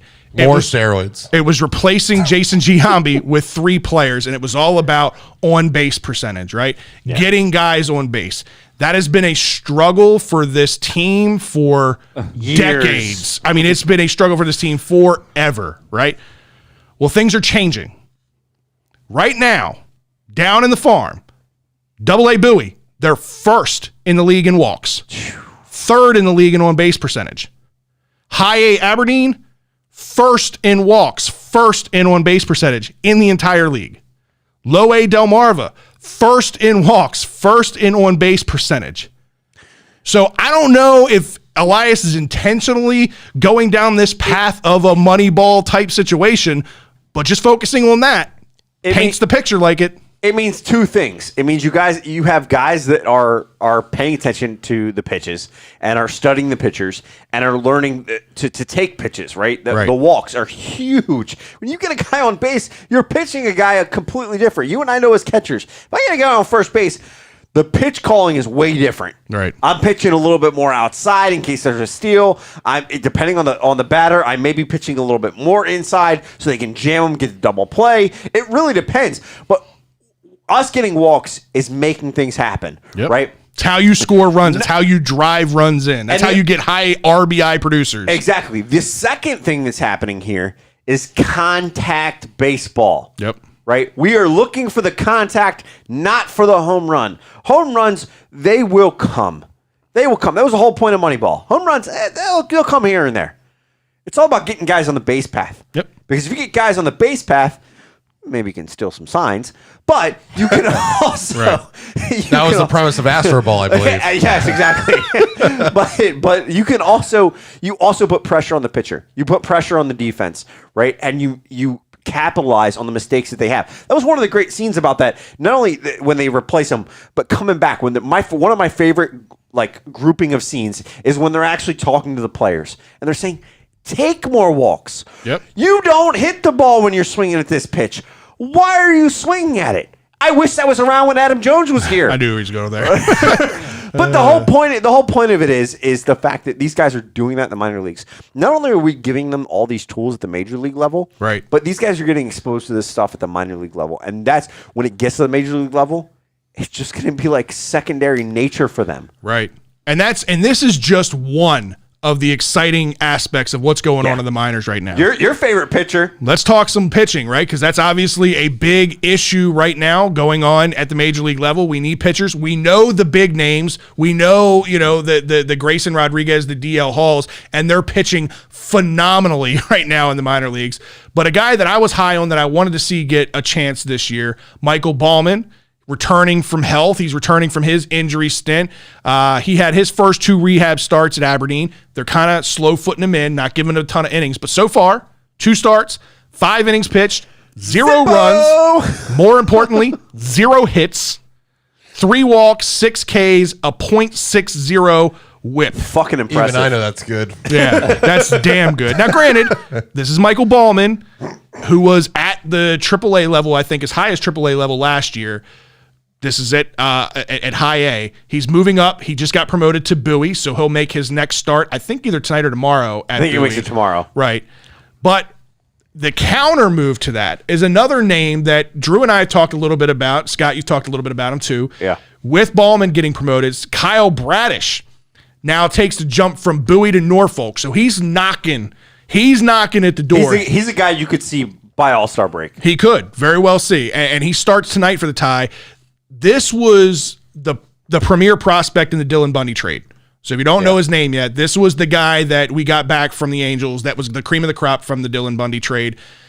His stat line at Bowie, 3 starts, 1-0, 0.00 ERA in 13 2/3 of an inning, 7 hits, 5 walks, 26 strikeouts. Yeah. That's 50% of the batters he faced. Again, I know that's good. That's real good, Ryan. This is the kind of stuff I should cover for baseball. I got this. That's good. We're going to send Ryan to Aberdeen every week for I'm just going to go stand there with like a mic and go, hey, these guys are pretty good. Back to you, Scott. A .878 whip. I mean, look, when you look at this guy, the fact that he's able to put up these numbers at Bowie has been pretty impressive.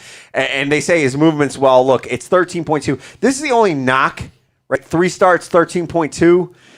This is the problem that I have with the minor league system is not getting these guys a ton of innings, a little bit deeper, right? Yeah. And having them get a little bit deeper. What happens when he sees that third time around the lineup? Yeah, right. If he can get through that third time around the lineup I and think, maintain these type of numbers, god damn, would he look good? That's going to be the next step in his development at Norfolk is getting up there, proving that he can get through 6 innings at a time. Yeah. Can he do it against those 4A players that are at the AAA level? I guess that's my only issue is that you see a lot of guys make the jump. We talked about this. You see a lot of guys make the jump from AA up into the majors. AAA is kind of like where you send a guy to work on something. Guys maybe on the cusp, but position players, pitchers typically you see them make that full round. Well, pitchers make that jump. We've seen a lot of pitchers in the Orioles organization. Well, granted, it's in the Orioles organization make that jump. There's no incentive for the Orioles to bring him up from AA right now. No, but my whole point in saying that is that's the one thing I'd like to see them do here in Bowie.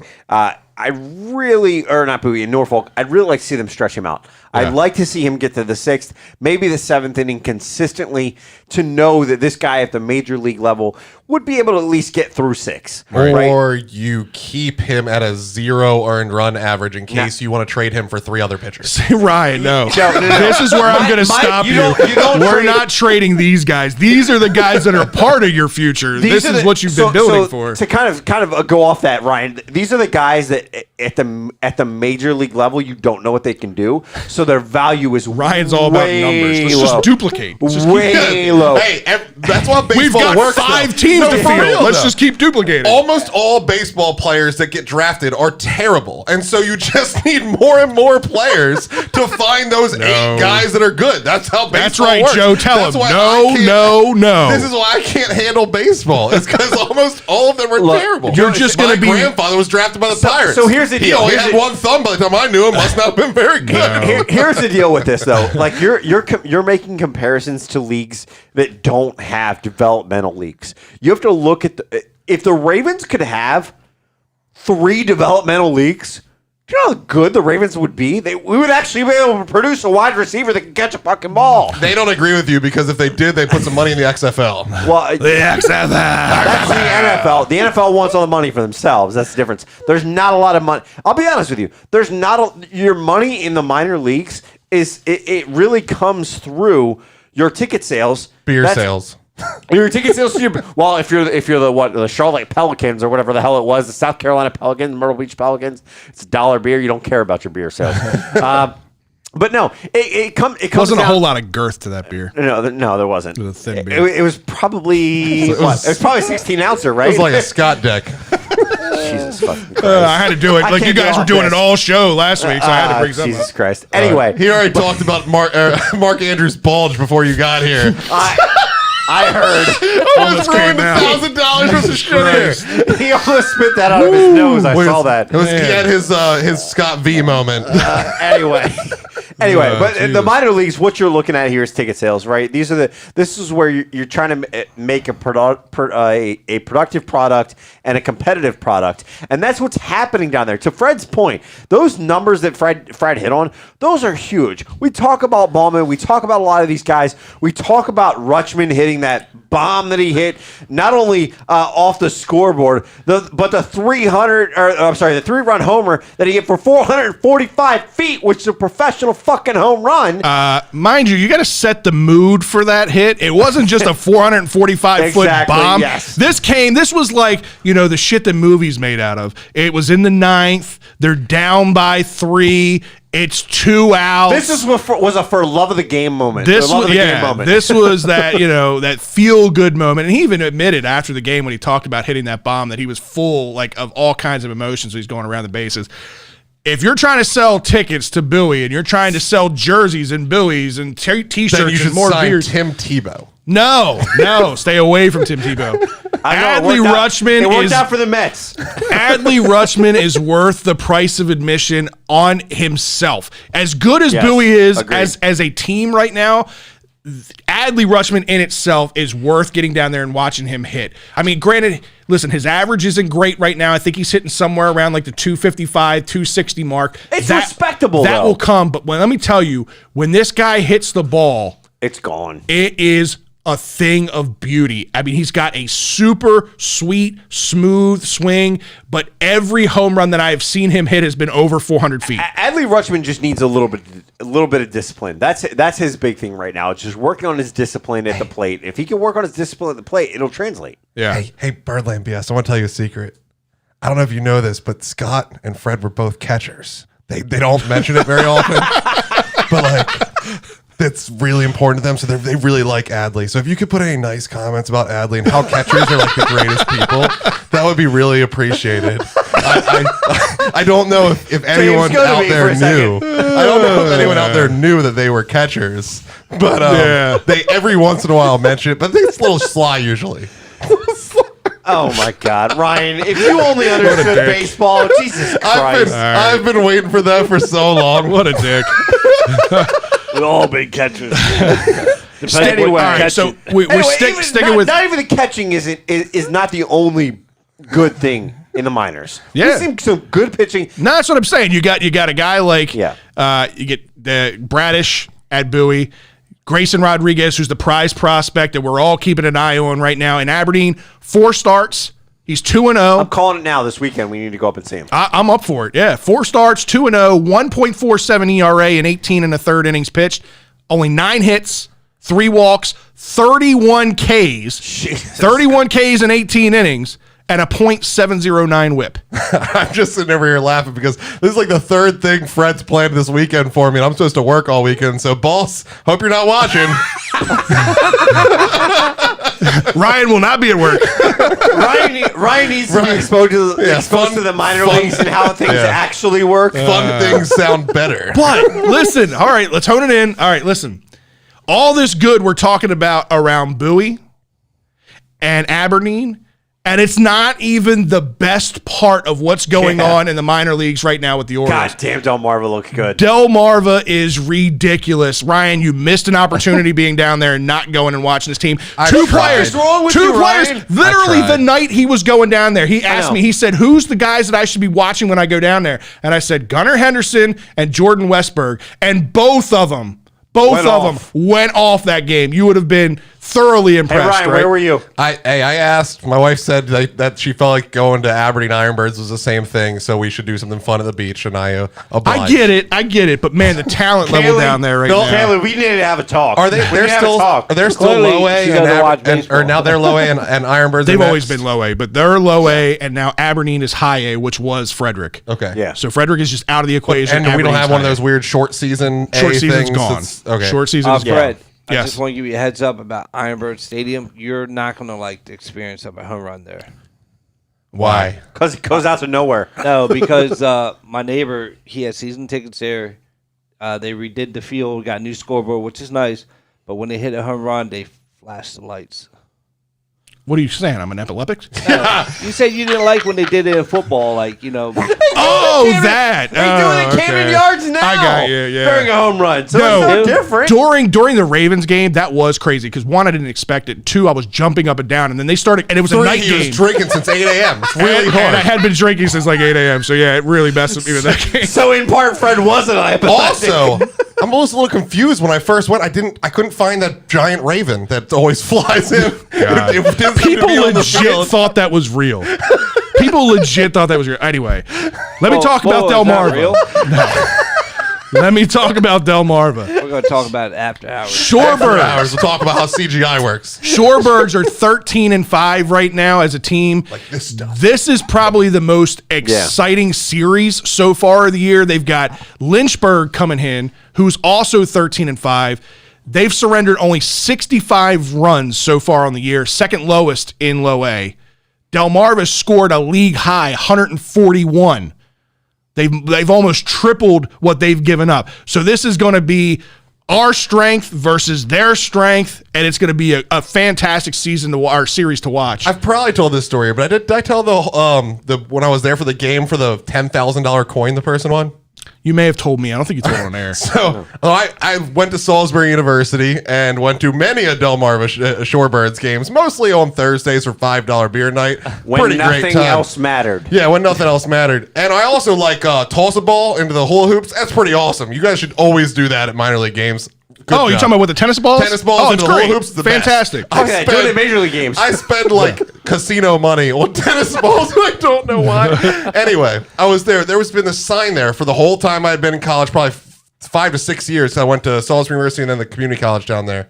And it was hit home run here, go ahead home run here, win $10,000 coin. And it was like a little net you had to hit it into.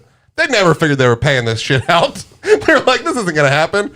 And the balls hit. I said, this is gonna be close. Shit hit the net.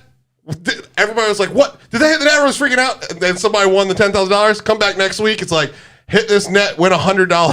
They're like, we're not doing that shit. their whole yearly budget. I think it's like the Terps thing where the money keeps building and building and Well, building. maybe, but the whole time I was there was. This is minor league. This is minor league. They blew their entire year's budget. Well, but that's the thing. So the reason it was mattered was it wasn't through Delmarva. So like Delmarva wasn't paying it. It was a local Like a sponsor or pawn something? shop or like a coin shop that like their ad revenue was probably like, hey, if you make it like this thing, we'll like charge you half for the ad. It was Right. probably And they're their like, second sure. week on the And so they had to put out $10,000 for this home run, and then they're like, yo, we're not doing that again. Like, we can't just be giving out $10,000 to your fans. That's a good point. Yeah.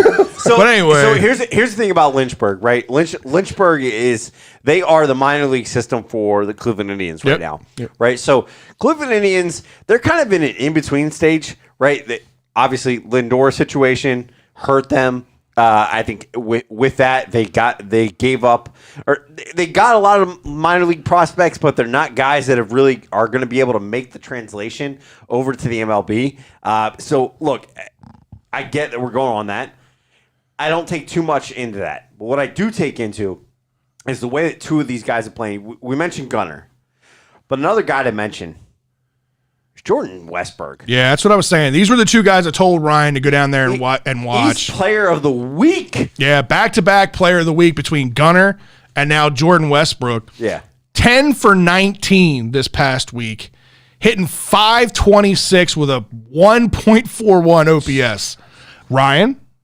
It sounds good. I mean, I wouldn't be certain that it's good. That's real damn good. It looks good, but That's real it's not good. as sure as the other ones. Let's just say he's had 2 hits in each of his last 8 games.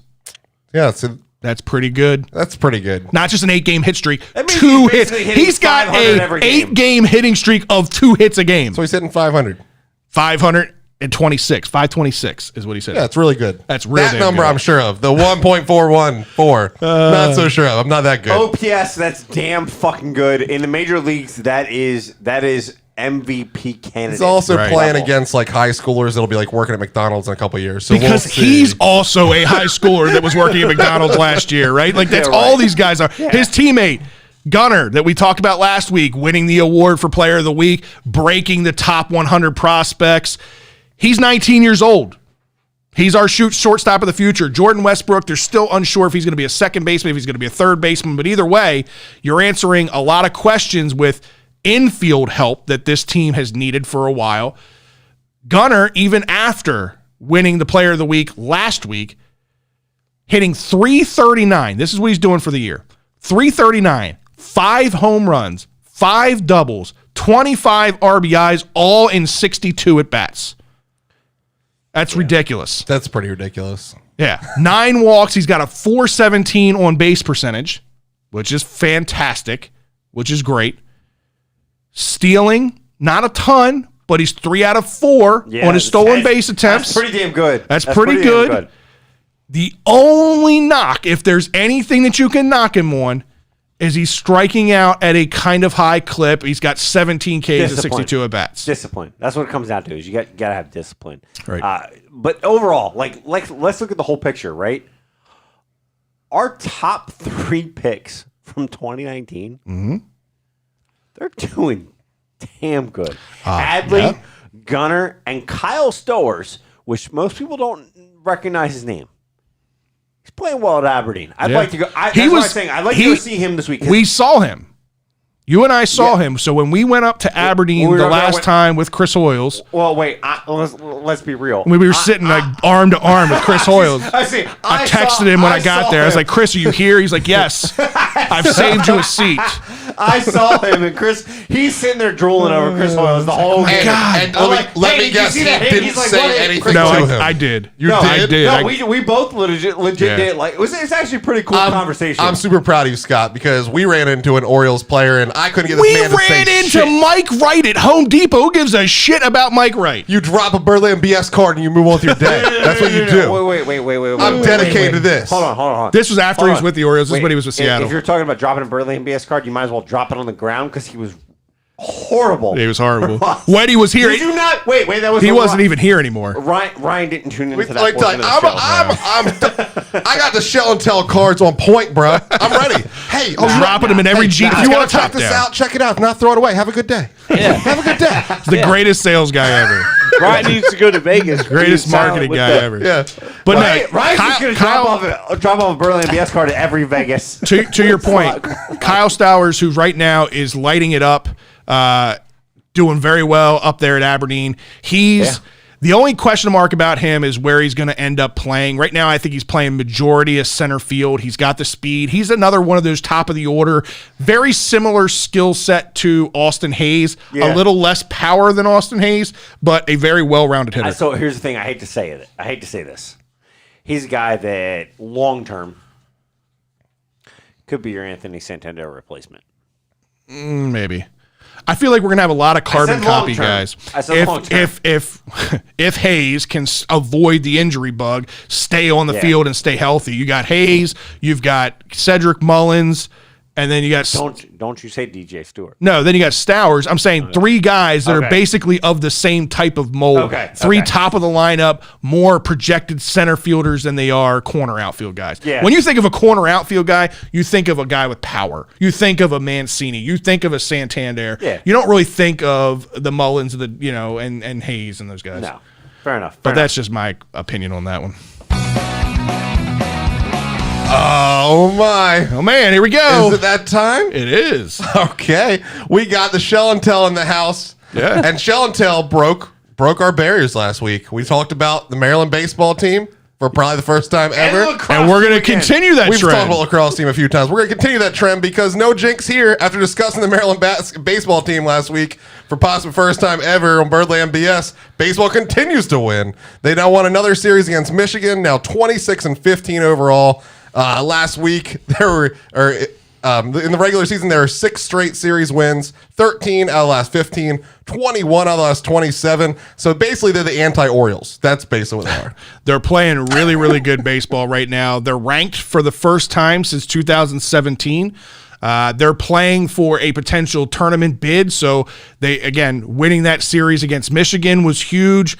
They've got a few games left before the tournament starts. So we're pulling for the Terps, man. Hopefully they can get a tournament bid. Yeah, this is one of those few sports the Big Ten isn't dominant in. So it's Right. going to be another one of those situations with lacrosse where, like, we have to be the top team to get into the tournament. Right. We can't be the ACC and get 5 teams out of 16. That's how that works. How did being the top team in lacrosse get us a 3 seed? Yep, I don't know because the ACC runs lacrosse, which honestly, let's be real, even though they did have a stacked, loaded deck that they got 5 shots at getting into the Final Four, it is Maryland and 3 ACC teams in the Final Four. I was going to say, so screw it, man. Forget what seed you're in at this point. The men's lacrosse team now, they end up beating Notre Dame in an overtime thriller, 14-13. It was great. It came down to overtime goal by this man right here. Yeah. It came down to a very well orchestrated play call. They moved the ball around, had one guy give and go, cut towards the net, got the ball back, and I mean it was an easy put in. Anthony DeMeo at point blank range with the golden goal victory. I mean, they played well for the whole end of the game. Twice over the last 20 minutes of regulation, Anthony DeMeo assisted Logan.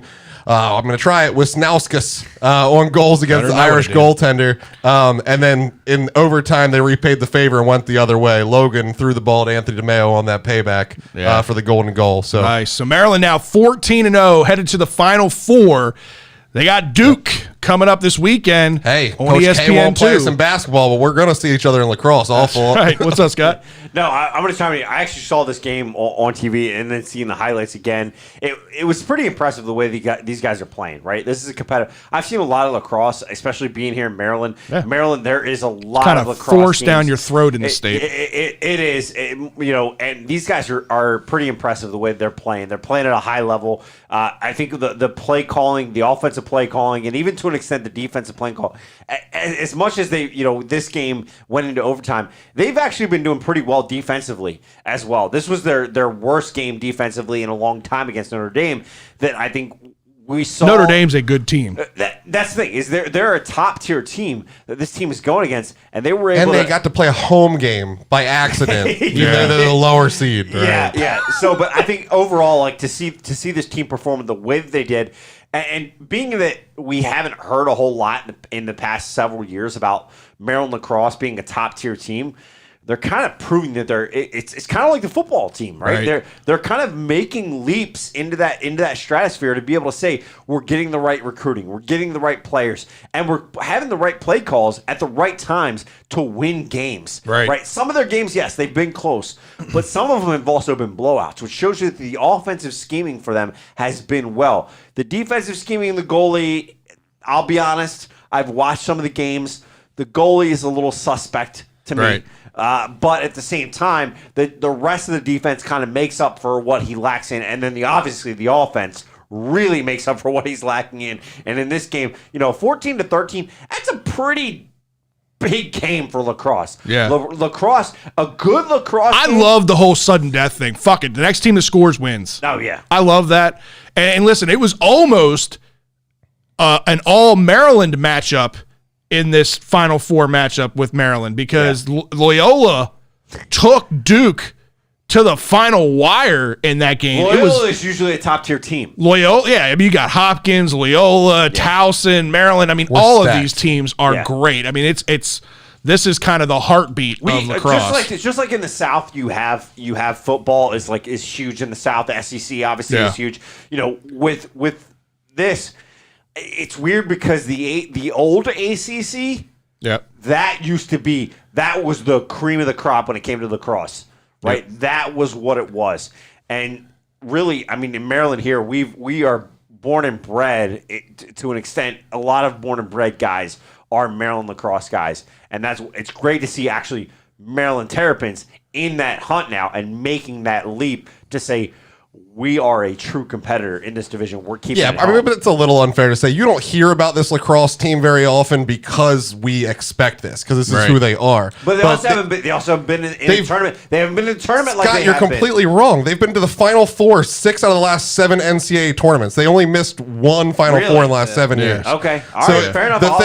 I'll admit. The thing is that you do have Hopkins, you do have Loyola, you do have Maryland. So like they're all dominant all the time. So you just don't. It is what it is around here. Like they're, like I said, their season starts now. But what he is completely right on is the old ACC is what lacrosse is, because the Final Four starts in North Carolina, Duke, Virginia, Maryland. It's all just as we're touching each other in the Atlantic coast here. Don't forget, if you guys would stop playing catcher, you could have probably played lacrosse for Maryland. Yeah, it's true. Broke my collarbone. Broke my collarbone the one year I tried lacrosse. I won't do that again. Never again. That was the end of that. So we talked about Maryland and we talked about Duke on the one side of the Final Four. Who's on the other side? It's Virginia and North Carolina. Go figure. So it's the whole, like I said, we're just.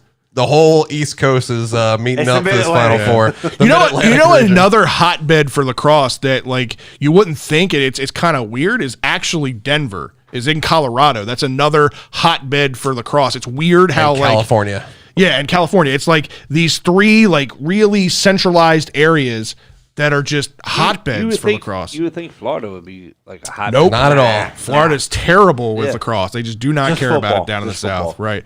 So all right, the undefeated Terps, like you said, we're snubbed. We were their 3rd ranked person, and we got our first person that was snubbed ahead of the 2-loss Duke Blue Devils were ahead of us. We get to play them this week, and then we'll see whether we get UNC or Virginia in the championship if we can take care of business.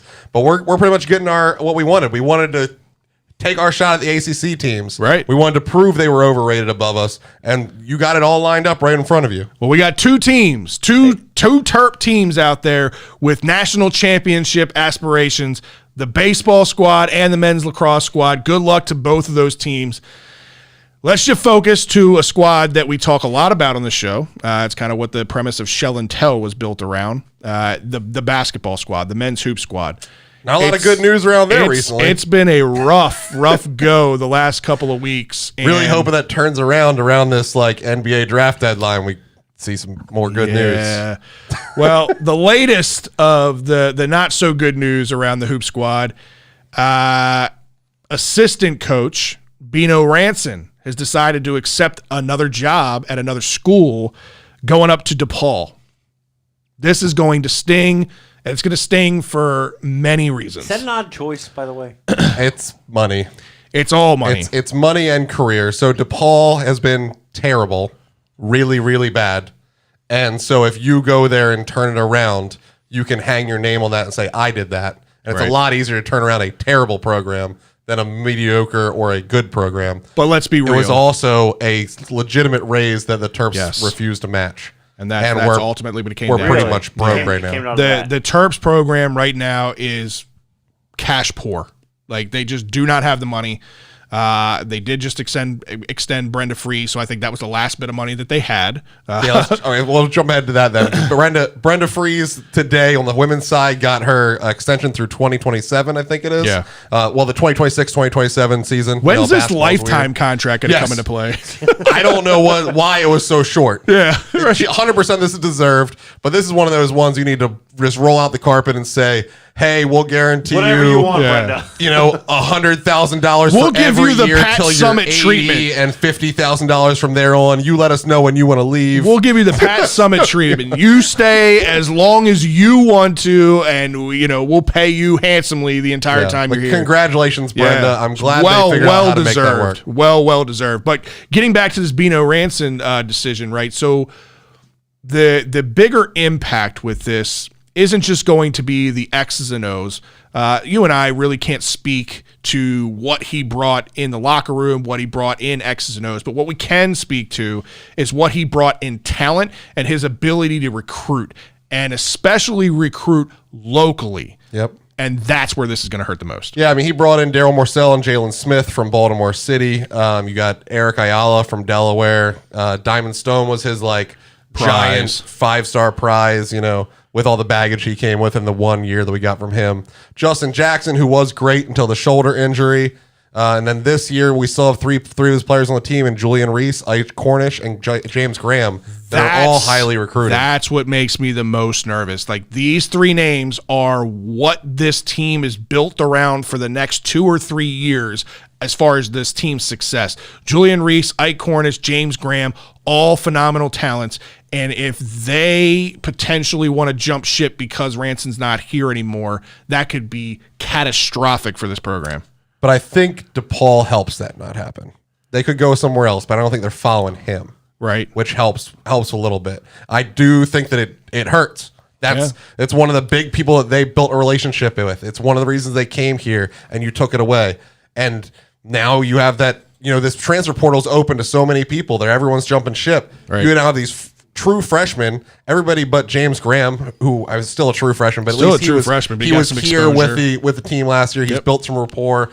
Everyone but him, who knows how much playing time they're going to get. We Right. think that Julian Reese is going to come in and play a decent amount of time, but there's plenty of times where freshmen just aren't ready yet, and freshmen don't like to hear that. They want to get their minutes. Right. So if you get into a situation where these guys aren't getting the minutes they thought they were going to get, and your boy left, they might just go open up and see who else likes them. Right. You couple this. Now you got to remember, right? These aren't professional athletes in the sense that these guys are getting paid yet. They're not getting paid to be in these colleges. These are kids that are 18, 19 years old, still immature minds, right? That there's a lot of things that they tie to a decision that maybe aren't future. There are the exceptions. I got into a discussion with this one in our group chat, right? There's some kids that are the exception of the rule. They've got great parents. They've got great leadership. They've got great, more mature minds, right, at a younger age, and they're looking bigger picture. But I think for Most of them played catcher. I think for the vast majority of these kids, right, they're looking at some of the bigger things. They're looking at the flashy things. They're looking at the practice facilities. They're looking at the locker rooms. They're looking at the surroundings of the campus. They're checking out the scenery as far as girls go, right? It's all these things that go into a decision, right? And you have to have somebody that's kind of leading that charge. And if Bino Ranson was the guy that was leading that charge locally, you got that now counting against you, on top of the fact that they decided to put a halt on the practice facility, which was kind of the diamond possession of the diamond future for this program, the next step for this program, competing with those elite level programs. These now guys had to be under the hold. impression that they were going to have that by the time they graduated. Right. They had to be under that impression, and now they're not. Exactly. It's just not going to happen. And we've heard Mark Turgeon talk publicly about, you know, you got these guys running from one facility to another in the rain, carrying their equipment, it's just a shit show. And you're supposed to, and this is where I get kind of frustrated with some fans, is because people have such high expectations for this athletic program. I understand basketball is kind of what put Maryland on the map, especially over the last 20, 30 years. And it's been kind of what's carried this university for the last 20 or 30 years. But when you just compare apples to apples with some of the elite programs out there, the Dukes, the Kentuckys, the LSUs, all the big schools out there. even the big time mid majors now have way more than we have. Gonzaga, like all of these schools, we're nowhere near in comparison. And now when we were just about to get there, you're putting a stop sign up in front of that. This is not good for the university. No, it's really not. And I'm not trying to be depressing. I'm just trying to be a realist. We talk about the 3 players that are definitely on the team, and we also have to mention the 2 players that could be. I mean, you got Right. Daryl Morcell and Eric Ayala, both recruited by him, that are kind of out there in the winds right now. Right. I mean, Eric hasn't, thank God, let me knock on some wood here, entered the transfer portal or anything on us. He's just in the NBA system right now. Yeah. And he's probably just going to get a workout and hopefully come back. But who knows? We never thought Kevin Herter was leaving. Eric could light up the field, shoot 90% from 3, and be 10 3 inches taller. We don't know. Who knows Right. what happens with these guys? Right. So I don't know what happens, but it doesn't help bring them back when someone they were close to disappeared. Like we've talked on here before, I kind of felt like it was more of an all or nothing thing. Like we're putting the whole band back together and giving us a real run, Right. or we're not getting anybody back. And we just broke up the band leader. Right. Well, the way you fix this is with a plan and the proper plan of replacement. We don't know who that replacement's going to be. We do know that they did bring in Danny Manning, who obviously is a well-respected mind. He's a Hall of Famer. He was one of the greats as far as even in the NBA at the NBA level. But what does he bring in recruiting, especially at the local level? We don't know what his connections are locally. We don't know if he's going to be able to fill that role. So is it him? Is he the answer to step in for Bino? I don't know. Or do the Terps have other connections with local schools that maybe they bring a guy in from a DeMatha, maybe they bring a guy in from St. Francis, maybe they bring another guy in that has local ties to try to keep that funnel coming. Yeah, I mean, I think the ink's wet on the Virginia Tech contract for the DeMatha guy, so that's pretty much gone. Right. My dream scenario would be to bring Juan back into the fold, but I just don't know if it's going to happen. I think that Juan, when he was here, was the understudy for Bino. I feel like that was kind of his role. He was always there, the third shoulder, but kind of behind Turge and Bino in every situation, on the bench, always involved. Obviously well respected in Baltimore, obviously a local kid, My NBA talents. My thing with Juan is typically when you get a coach that gets into a head coaching job, which he is now the head coach at Coppin State. Now, granted, small college. And it's a little before that, college. he was a women's head coach in Right. D.C. But once you get into that head coach role, now you've reached the peak of coaching levels, right? You've reached the peak of growth within a program. Now it's taking the next step from your program to the next program as a head coach. You prove what you can do at Coppin State as a head coach. Then you get a job at a small, the next step as a head coach. I don't know that Juan takes a step back in role to come to Maryland. I know he's a Maryland guy. I know he's got all the local ties, and it makes sense, and I would love to see it. I'm just thinking from a realist standpoint, I think the next step for Juan would be at a bigger school as a head guy. And I get what you're saying. I mean, but if you look at the numbers, Coppin is not the biggest school in the world. They're paying him $100,000 a year to be a head coach. We could, even as cash strapped as we are, probably that position is paying at least high hundreds to 250, like 175 to 250, based on the numbers that Bino was pulling in, was in that high range of that. So you could money talks this. Or they could have another option. We all were terrified when football lost Azar Abdul-Rahim, which was our local recruiting stud for the football team and the DB Michael coach. Loxley changed that. Yeah, he was #1 recruiter locally. Everybody was worried what would happen. But again, we had a plan, like you said. Michael Loxley brought that in himself, number one. Number two, the money was poured into the program. We did get those practice facilities we talked about. We apparently are getting our scoreboard. We're getting our scoreboards. Yay! They have been nicely teasing this, by the way. I'm really. Did you see the graduation photos? I was like digging through them to look to see if I could see it. I honestly hope they never show us it until game one. Well, like if anyone's out there listening, I saw an angle of where it's supposed to be, and there's nothing there at all anymore. So they showed the scoreboards coming down. And then there was another photo of Loxley seemingly in the construction zone inside the scoreboard. Because the way this scoreboard's working, it's so damn big that the press boxy area is inside of it.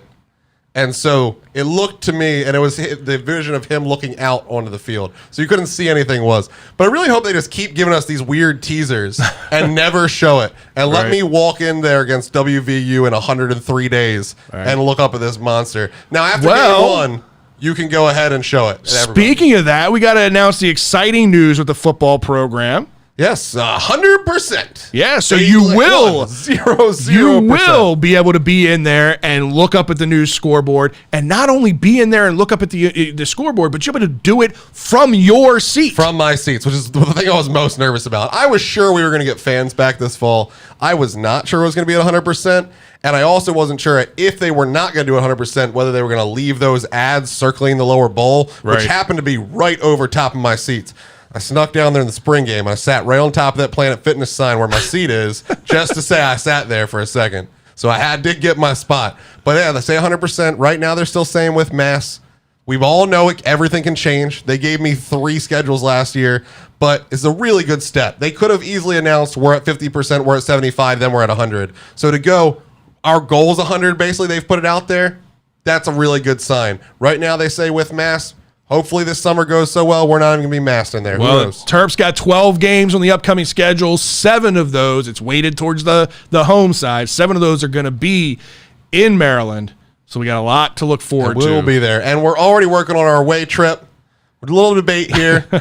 That's just inside baseball here. We were sure we were going to Michigan State because the only other place we were talking about going was Illinois. And the Illinois game was on a Saturday before the Chiefs game. And this dude would kill me if he missed the Ravens-Chiefs game. No, so we're like, oh, that's out. Well, today they announced that the Illinois game has been moved to Friday. Their very first Big Ten game will be in prime time on Friday night. And now we're confused. We don't know where we're going. So we'll keep you guys updated. That's right.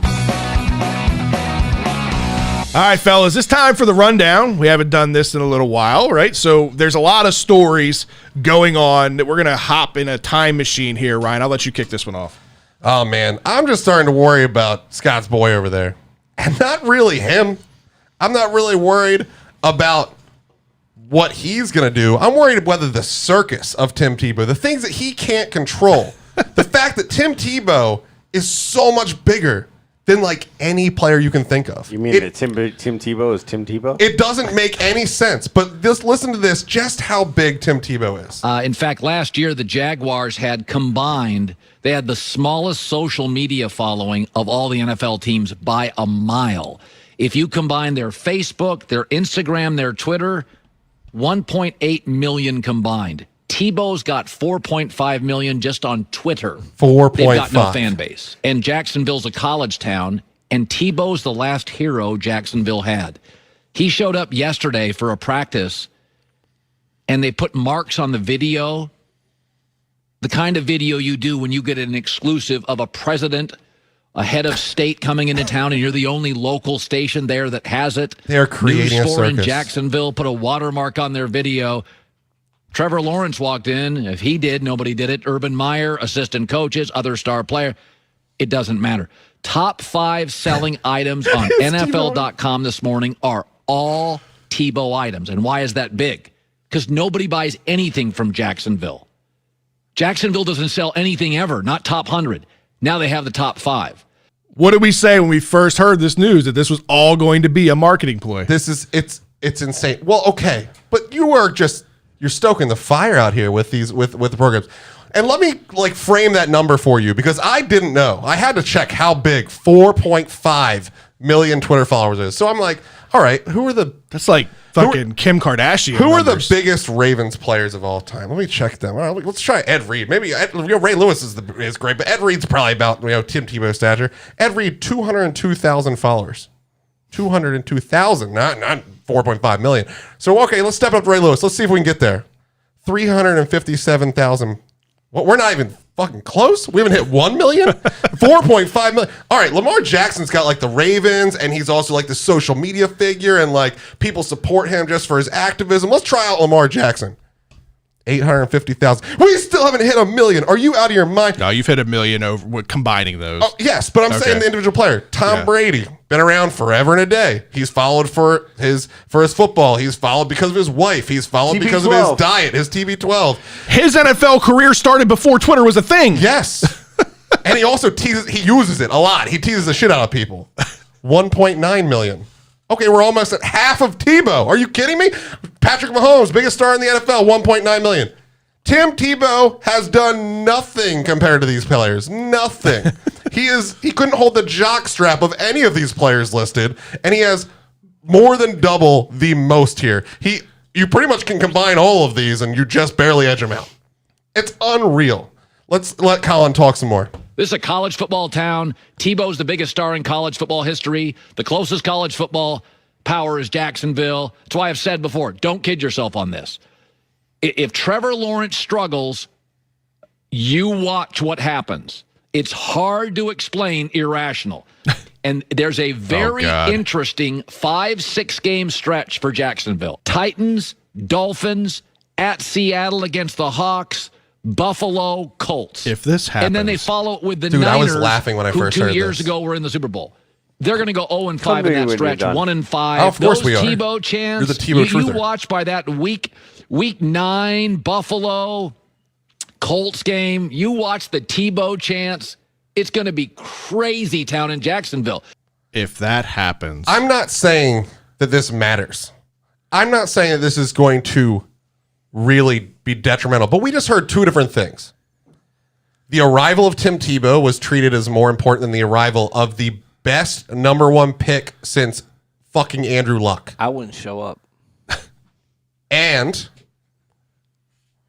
this could be detrimental in the future to Trevor Lawrence on the fan side of things. I know that Urban Meyer is not, I hope I know, is not dumb enough to bench Trevor Lawrence for Tim Tebow.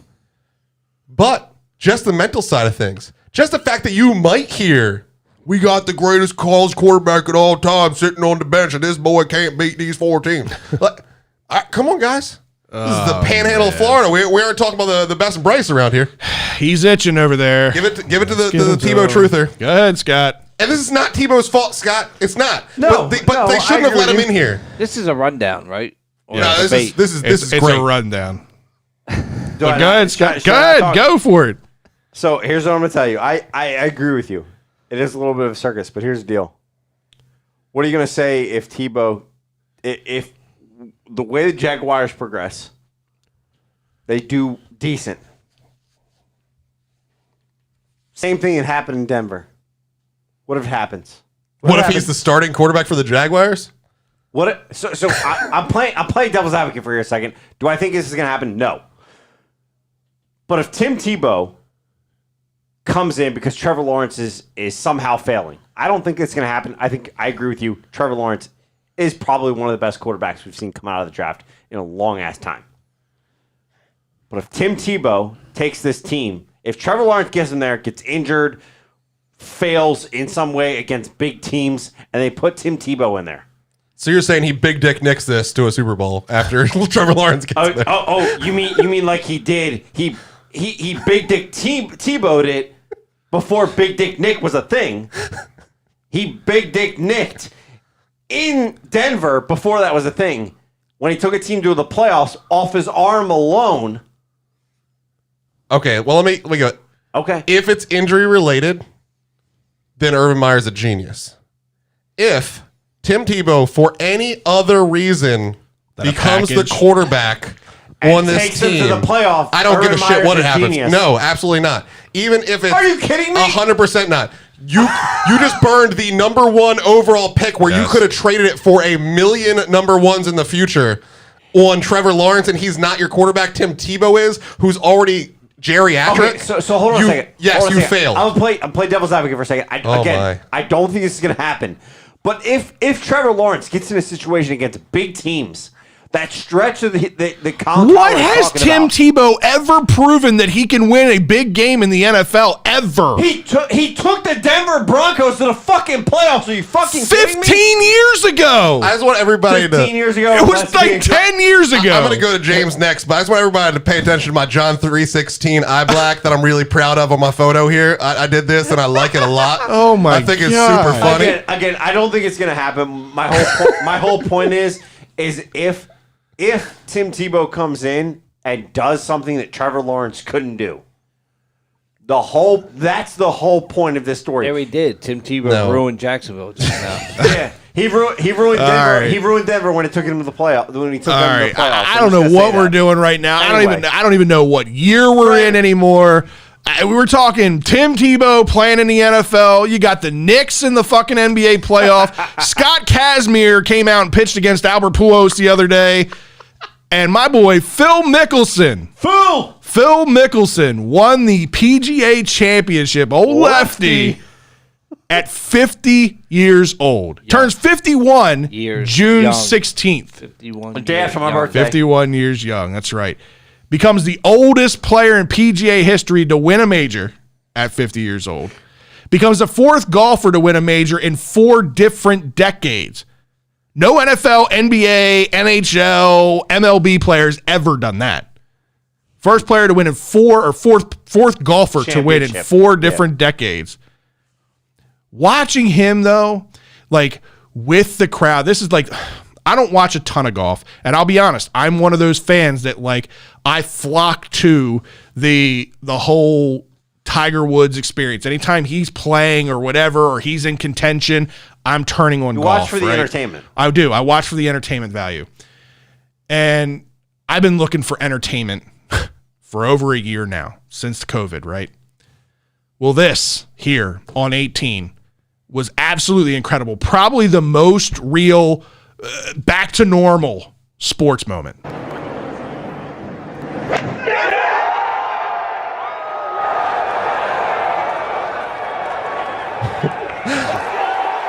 Security means nothing.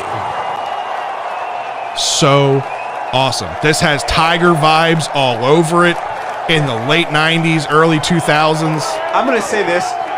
Fuck Brooks Koepka. Awesome. Absolutely awesome. Like I say, I had been yearning for a moment like that for over a year now, and it was really cool. Again, I'm not the hugest golf fan or anything, but I got the chills when I was watching that, because I watched the last round. I watched him play this. He made some incredible shots. He had a shot out of the bunker that was unreal that he holed. Phil does Phil things. It's just unreal for him to compete at the level that he's competing at 50 years old, to win a major event like this. Unreal. His 6th major event, or 6th major victory in his career. But I guess the painting's on the wall now, right? The writing's on the wall. Tiger's going to come back from this fucking injury, and he's going to end up winning one at like 51 years old, right? It's inevitable that he's going to one-up Phil in some sort of way. Nah, we haven't even seen this man, bro. What are you smoking? Last time we saw him, he's on crutches. Something's happening. Have you seen him on crutches? I haven't even seen that. Listen. Is he in Florida? Is he in a hospital in Florida? Because all Tim Tebow's got to do is come touch him, and he'll be fine. He'll be fine. Tim Tebow, just touch him. And it'll be fine. All right, James, what do you got in this week's rundown? My rundown, short but sweet, is Good, got to make up for mine. LeBron James, biggest crybaby in the NBA. You're 6'9", 250 pounds, and you got tossed by Chris Paul, 6 foot, barely 170. Oh, did he really get tossed? Oh, man, I have seen some flops in my day. I didn't know they played soccer in the NBA. Like, Jesus. Can we bring out a red card? Like, this guy, come on, man. And he can play tight end. That's what I was about to say. He is built like a fucking tight end. He can play tight end. Well, apparently he can't. I guess he's up there with Tim Tebow in tight end land, because he fell on the ground and was like Boykin. He was like on his arm like it was the end of the world. Like, dude, come on, dude. You're supposed to be the greatest basketball player that has ever played over Jordan, and you're flopping over a 6 foot guy. Whoa! So we talked about this prior to the show. There was a quote out there that was floating around on social media, and I guess we all saw it because we all kind of said the same thing at the same time. The difference between Michael Jordan, Kobe Bryant, and LeBron James. When I saw it, yeah. Is that they sold you that they were healthy when they were injured, whereas LeBron sells you that he's hurt when he's not. And that's a clear difference between these two, and this is a prime example of that. Unreal. He listen, undoubtedly top 2 most talented basketball player ever, but he is the biggest fucking baby as well, top 1. Yeah, but I think to me, that's part of his greatness. He is the money ball of NBA. If it's going to get him extra points, extra free throws, foul out the big man that can possibly defend him, he's going to do it. And when you're a fucking freight when the whistle blows and you get the foul call, get up. Stop fucking rolling around on the ground and trying to extra sell it. Get the fuck up. Are you talking about the Draymond Green roll around? No, I'm talking about this play that he's talking about. I'm talking about any NBA player that does that fucking most shit. ridiculous thing ever. The Draymond Green one, he was still trying to get a flagrant 1 out of that. He was trying to milk it up a little bit. I don't know about the Chris Paul. I think LeBron needs to go over to MLS, because that's where you see some of the best acting jobs ever. I think he saw too many Liverpool games because he owns them. Yeah. Oh, right. Yeah, there you go. That's what it is. Oh, yeah, I got practice that in the NBA. He's learning because things. Shaq would never do that shit. No. Shaq, Okay. Kobe, Michael Jordan. Different era, whatever, different dude. players. Scott, what do you got this week? All right, so first off, per Drew, LeBron is a pussy. Simple as that. Second off, Capital did P. you guys hear about the Gretzky move today? I did not. So Wayne Gretzky, previous VP to the Edmonton Oilers, is now making a move to TNT as a broadcaster. Interesting. I'm actually excited to see this. One of the best players in NHL ever. Yeah. Knows the game better than anybody. To me, what this has written over it, not necessarily in best player ever, but in best knowledge of the game, this has Romo written all over it. Could you imagine a hockey broadcast, ESPN broadcast with Wayne Gretzky and Mario Lemieux going at it? Oh my So this calling is the game. So this is really interesting to me. So like a guy that was really, really good at a sport, but like no longer able to play that sport, and then becomes an announcer of that sport and is pretty good at it. And he doesn't just stay there. He goes back to the end. Oh, I'm sorry. We're not talking about Tim Tebow. That was a really good analyst for college football. Should have fucking stayed there because you're not supposed to be in the NBA. You're not supposed to be in the MLB. You're a good, not great athlete. Get out of my house. Dude, he's loving us talking about him. Wayne Gretzky would do fucking awesome for the Hershey Bears. All right, fuck you. All right, no.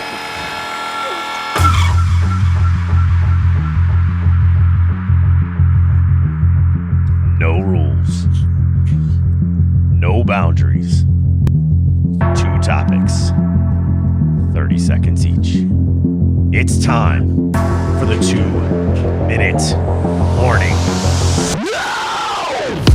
All right, fellas, it's time for the 2-minute warning. Scott is going to read the questions for us this week. All right, guys, I got 2 good questions for you. Let him get through the question before you hit that timer. I know, I'm not right. He's not right. It's a man. long-winded question. What do we got here?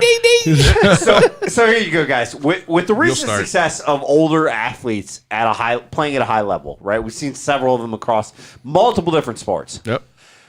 Who is one athlete that you wish you could see play again, or someone you may have never seen play before? So this could be somebody from the past. Okay. It could be somebody from the present you haven't seen play, but they got to play in today's game. Who's one player, NFL, NHL, MLB, whatever you think, who's one player you would love to see play in front of? All right, so I'm taking this more as like a immediate now could actually happen thing. Like you just go get him some pads and let's go.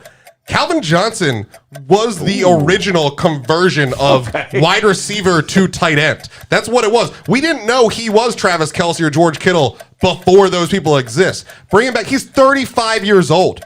Jerry Rice, after 40 years old, caught 185 catches for 2,509 yards. At 35, he could do some damage. Hilarious you went with Calvin Johnson because I'm staying with the same franchise. A guy that I watched for many years growing up, a guy that cut his career too short, but it was one of the most electric players, and I held on for another 10 years hoping he'd come back. Barry Sanders. Barry Sanders was one of the most electric running backs I've ever seen. He was worth the price of admission for himself. He was that Lamar Jackson, that like celebrity rock star effect. He was great. All right. So, what is the best sports movie, and why is it basketball? Basketball. Basketball? Whatever. It's not basketball. It's The Replacements. It was filmed right here in Baltimore. It was in the M&T Bank Stadium. I love everything about it. I love all the quotes. I love all the humor. I've watched it maybe 4,576 times. And it's the greatest sports movie of all time, and there's no debate. Well, there is a debate. So for I me, be all sentimental over there's the sentimental value. There's two movies for me. It's Major League, the first one, and Field of Dreams. Right, the Field of Dreams was something that I grew up. I mean, you guys that have been watching the show, you know, I grew up with my family. We watched it. We could quote that movie literally from start to finish. Yeah. We make jokes about it all the time, about different lines in that movie. It's just a good, wholesome movie.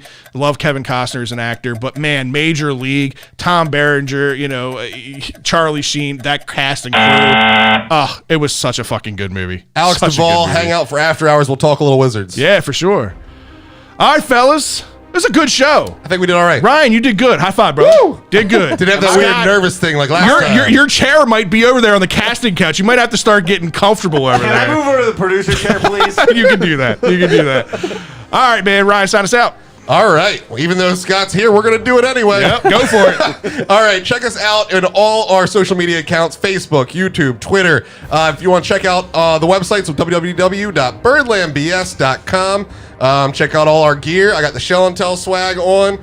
We got James with the hat on, going great.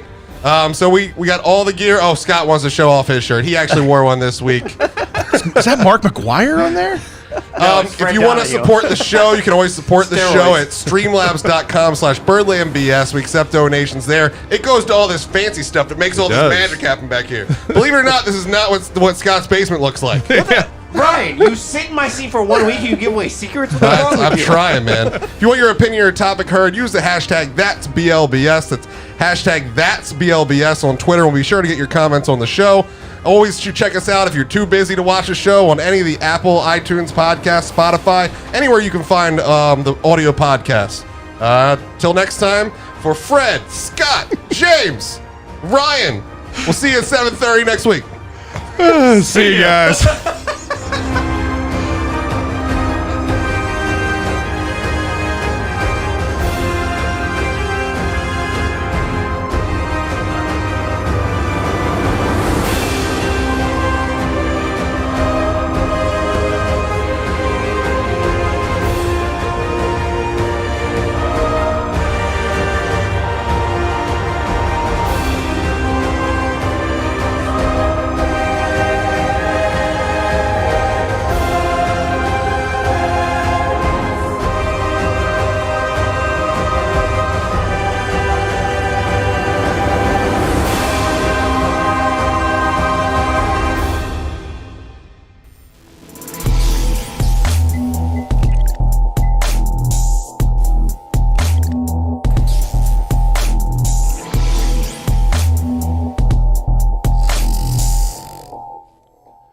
Time for the after party. I'm just going to fucking start with, I don't know why you think basketball is not the greatest movie. Basketball is fucking hilarious. Was that you that put that in there or Drew that put that in there? I think it was Drew, actually. Okay, I was going to say, we were trying to figure it out earlier. I was like, pretty sure it's Drew. Right. Basketball is no hilarious. replacements. Dude, it's South Park. Oh, like, it's the basketball guys is from fucking hilarious. It's the guys from South Park. How could you not like it? It's hilarious. But Yeah. it's definitely not one of the greatest No, it's sports not the movies of all greatest. time. Just to let you know, I never seen one South Park episode. That's really, really strange fact that That's I don't a very understand strange fact. how you hang out the rest of us. How are you 40 years old and never seen one episode? Are you like a really big Tim Tebow fan? Is that why? I saw the commercials. And I was like, six-figure cartoons. I'm not used to that. I grew up with Scooby Doo and all them being animated.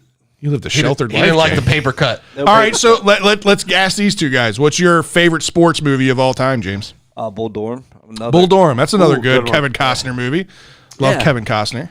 I like it. Like you couldn't even hit water if you fell out of a fucking boat. That joke carried on for the next 40 years. And then when he hit on me, he gets up. He's like, "He's my catcher. He's my catcher. He's my catcher."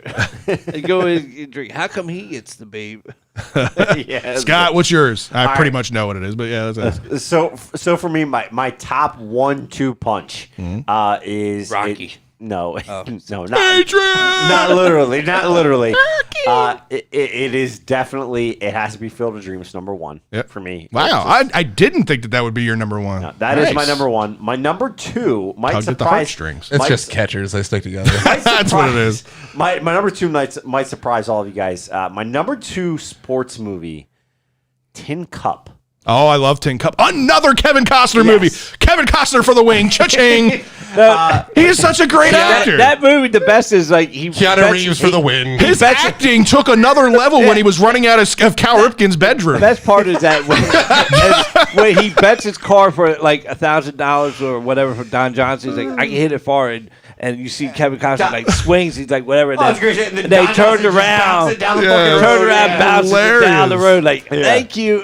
Happy Gilmore, another great, hilarious I know sports it's great. movie. Look, when it comes to that, the reason I say that it's the #2 for me is it shows you that winning isn't everything. I think is what I take away from that movie. He was a gambler. Sometimes it's the greatness, right? Yeah. Sometimes it's these guys. And truly, if you think about it in history, it's the guys like Phil Mickelson. He has won some decent championships, but he hasn't won the championships that Arnold Palmer, Tiger Woods have won. Yeah, it's a great drink. I actually had one earlier. John Daly's even better. John Daly's better. A little vodka in there. But no, I think the whole point of it is sometimes the greatest moments. Sandlot. Good one. The greatest moments in sports history are when you take a chance. Right? When you take a chance when nobody thinks you will, right? Mm-hmm. When it comes to, Major League, right? The bunt at the end of the game, right? To win it in scenario, playing small ball, Rudy, like those type of things. Sometimes winning the championship isn't everything. And I think it just goes to show you that no matter who you are, it's Anthony Levine type story. Yeah. Right? I hate to say I made that comparison, but we actually did that. Yours is the Replacements? I fucking love the Replacements. You don't understand. It's awful. I fucking love it. That's because it was such shot a at bad M&T Bank. movie. That's why. No, I love everything about that movie. Heart. All you need is heart. I love all about it. Hold on. You love that over the De Niro lines? Oh, I love the two twin linemen that threaten the guys and shoot up their car. That's like the greatest scene ever. Oh, we got this, Shane. That's my quarterback. This is your fucking Porsche?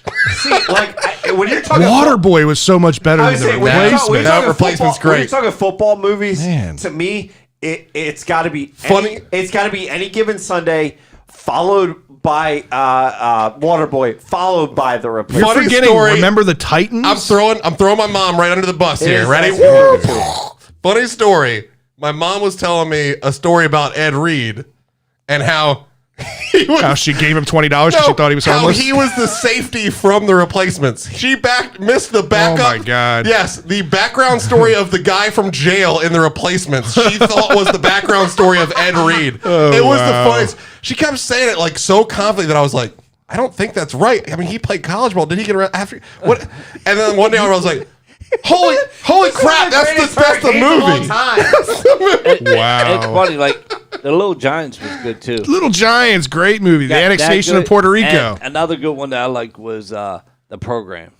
I never watched the program the entire way through. Oh my God! It is a good movie. This is throwing up. Just because you said Sandlot. Dodgeball, hilarious. No, Sandlot was by Mr. Jacob. With Jacob, 1 second, Scott. Jacob, we did cover the Julio Jones situation. It's about the first 20 minutes of the show, so I'm not going to give you the whole rundown, but we'd be okay with him coming here for a tiny cost, but we'd really like him to go to Arizona to improve our fantasy team. There's your little synopsis. We went into a lot more depth. But there's the about first 20 minutes minutes. of the show. Go ahead and watch the replay. Go check out later. But no, so like you mentioned, The Sandlot, another great story that I like just because of the feel good. If you're talking about feel good stories, Gridiron Gang. It's another good one. It's a decent one. That you have that comes out. What's the one with? We're just naming all sports movies. It's everyone. Dodgeball is a good movie. It's better than Waterboy. No. Another great movie. Hard pass. I like Dodgeball though. That I do love. Ironically, Keanu Reeves is involved in this. Hardball. Hardball's good. Hardball was actually a pretty. It's a good movie. Youth story. A good movie. Another Kevin Costner movie that nobody ever fucking talked. Why am I having like? I didn't realize the Walk Dogs or whatever the hell that bullshit love stories. He's always Kevin Costner. Oh, the love of the game. No, that's a good one. I'm not going there. Actually, Draft Day. It was pretty good. It was a pretty good movie. I mean, the Browns suck, but that was really good. No, that was a really well presented and really well produced movie. I didn't realize how many fucking sport movies Kevin Costner's in. So here's the deal. Christ. This tells you like all you need to know about that movie. This podcast is sponsored by Kevin Costner. Also, this is gonna be this is gonna be the longest after hours in the history of fucking time. Of all of the sports movies, that is one that my wife actually likes watching and will recommend that we turn on. Right. What's that? Very interesting. But Draft Day. Draft Day? Yeah. This is Tell them to watch Baltimore. Bull Durham. This is Birdland BS. We do cover Baltimore sports, but we dabble in a little DC for the sports that we don't have here. So we should probably touch on our Wizards? hockey team and our basketball team, since Baltimore Well, does not have not a whole lot to say about hockey team except for they done. Except they're gone. Look, they had a decent run. They started well against the Bruins, but it just didn't. The big guys didn't show up. No. Where was Ovechkin? Where was Kuznetsov? None of the big guys showed up. Oshie was quiet. It was just we were down to like our 19th goalie at that point. I mean, we lost every one of our goalies, our first 2 goalies. It was a rough series. Wizards Wizards was a little confusing. We thought they were done because they lost the first play-in game, but that didn't mean anything apparently. Well, that was the first play-in game for the 7th seed. Then they went down to the 8th It's a whole seed. disaster. Yeah. Stupid. My boss literally came out and was talking trash, like, "Hey, the Wizards are out," and then they were in anyway. I'm gonna put this out there though. With the Wizards, if the Wizards don't make that trade, Wall for Westbrook, Wizards are not even sniffing the playoffs. No. But what I'm not. saying is the Wizards threw that game against Boston. They don't want to play the Nets. Yeah. They'd rather take their chances. You could with almost the tell 76ers. in Westbrook's like effort and body language that he didn't seem to be into that They game. didn't want to play I think that they way. liked their matchup against the Sixers better. And honestly, they stayed in that game for quite a bit, and they weren't even playing that great that first game against the Sixers. So it's going to come down Fields to got a hamstring issue right now. Like, he's a little fighting. slow. They've got good size in the Wizards down low with Robin Lopez and the guy they picked up from Chicago. Can't think of his name. Goddamn, can't think of his name right now. No, I can't think of his name. But anyway, they've got the Wizards have good size down below, which I think combats Embiid good because Embiid is just an absolute force and a dominant player. But it's gonna come from Russell Westbrook continuing to put up the triple doubles and getting everybody involved. Bradley Beal, Bertans, everybody's got to be Gadford. That's right. Yeah. Thank you, Alex. Thank you. Appreciate it. Yeah, they've got good size, and that's not even mentioning Alex Lynn, right? Who is just kind of coming in and a role player. They've got great size down low. I like the Wizards' chances against the Sixers. I think that they can go 6. Maybe even take them to a game 7. The Wizards have a chance. To your point, the Russell Westbrook trade, if that doesn't happen, they're not anywhere close. They're not even sniffing the playoffs. Now they're sniffing the playoffs, and they're really sniffing a top-tier playoff team. If they can all connect at the same time, that is the issue here. Is we got to connect defensively and offensively. We've seen them get upset and really struggle at times throughout the year, even after the Westbrook trade. So I really think it comes down to can they click on all cylinders? We talk about this with playoffs. If a team can click on that, they can go far. The Wizards are the truth of that. Yeah. If they can click on all cylinders, they could go to the finals here. All right. Let's get the time we actually came here for. Time for the BS portion of the show. This is why I came here. Time for the BS portion of this show. So this is a new thing we're doing. Like if you haven't been tuning into the After Hours for a while, we've been doing these would you rather and these completely random, off the wall, non-sports related questions just for comedy effect to see what people's minds are at with this. So my would you rather question this week: would you rather time travel every time you fart, but have no control over where and which way you go? Up 10 years, back 10 years, up 20 years, back 20 years. You have no control over it. Or teleport to somewhere different on Earth, land, not water, every time you sneeze. Totally random. You can't be like, Bermuda. Like, totally random every time you sneeze. Or fart and you time travel. So what you would be in like the same location when you time travel then? Like, so I'm in this house right now and I'd just be in the swamp that it was in 1920. Yep. It could be 2 years. It could be 30 years. It just randomly happens every time you fart. Even though I fart way more than I sneeze. I'm just gonna put this out there. Even but though when you that's sneeze, true, though, it's like a fucking attack of the worlds, man. It's hacha, hacha, hacha. You're going everywhere. yeah. You don't know what's happening. Yeah, well, and you could end up in some really bad areas, some really bad places, and you could end up like in somebody's like bedroom, and they could like shoot you with a shotgun, or you could end up in the middle of a war in the Middle East. Like, I'm not interested in that You bullshit. time travel, you definitely I'm could. time traveling. I mean, That is so worst nice case to fucking scenario, I know. end up in I'm standing here in Maryland. Worst case scenario, I end up in like the Revolutionary War, and they're shooting muskets at me, and I'm dodging them. Like they can't hit. They could hit shit. You are dodging muskets. No, seriously. Get out of here. That's Right why. in the fucking Does Matrix. anyone? No, seriously. Does anyone know why they fought wars they did? They lined up. Kaylee says, I'm watching Outlander. So appropriate. Yes, That's hilarious. They lined up and shot at each other because the muskets didn't know where they were shooting, so they were just randomly shooting at masses of people. I'll time travel right here in Maryland. I'm not ending up in some like Sultan's office somewhere and trying to hope I sneeze fucking soon before he cuts my hands off. That's not happening. Yeah, and you can't bullshit a sneeze either. You Yeah. can't just be like, oh, fuck, I need to get out of here. And I'm certain I can squeeze a fart out like 80% of the time. I cannot just sneeze. Scott, what do you got? Which way you going? I gotta go to fucking sneeze. Wrong. I gotta go to sneeze. I can see the world in a matter of a few sneezes versus I can see timeline and risk getting my fucking head chopped off by a T-Rex. What if you end up on Mount Everest dressed for the fucking beach, bro? Tough shit. It's the same fucking shit if I fart and wind up with my head fucking chopped off by a T-Rex. What the fuck's the difference? I would T-Rex is a good call. That could be a problem. If I was time traveling every time I farted, I would never know what year I'm going to wake up in because I fart a million times at night. Who the fuck knows where I'm going to wake up at? Goddamn, during the show, Fred. Yeah, right? The show, I'd never be here. Kelly crying right now. Can Ryan dodge anything? and y'all are live awfully damn late. We are. Like, If you can dodge a wrench, you can dodge a ball. We got to farting. All right, James, where are you at with this? It's a toss up because I think I'm in between the sneeze and farting. It's not a cough. yeah. Like I really don't do that much of anything unless it's like pollen season. So let's go fart then, because I won't be around that much. Man, I fart a lot more than James. I'll put that out there. All right. I definitely do. All right, Ryan, what's your would you rather? All right. I didn't really. I got one. Go ahead, James. Yeah, James. All right, mine is: would you rather have more time or more money? Gotta put some numbers on this, bro. Yeah. It's just simple. All right. It's simple. Scott's got an answer. Let's I have go first. More time. Time is money. I'd rather have more time. Time is money depending on how you use it. Time is money, period. You could waste a whole lot of fucking time. There's a lot of Netflix out there. There it is. There is. But with I myself, could own Netflix with money. I'd rather more time. Rather more time than money. My time, and here's what it comes down But to. yeah, I think So Ryan's right. It's got to have a number to it because if you're talking like vampire, like I'm going to be alive for, ever. All right, Scott, if you could live one more year or have $100 million.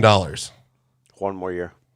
Get out of Hands here. down. No chance. No chance. Now, 10 years, I'm going to debate. So I here's still wouldn't. I probably still would. I'd live Ryan- the fuck out of life with Ryan, $100 million. I'm going to change your mind, Ryan. All right. Bitch, I'm buying a boat. I'd rather one more year with my son than $100 million any day. See, why does he get these sentimental, like, He must. feel good answers? Yeah, but he won the husband of the award Yeah. a year He says award all last this week. stuff so Now he's Carrie winning will the tickle his dad deck. of year. Oh my Yeah, god! but you could have that money for your son to just enjoy his life. Money After doesn't the- buy happiness, James.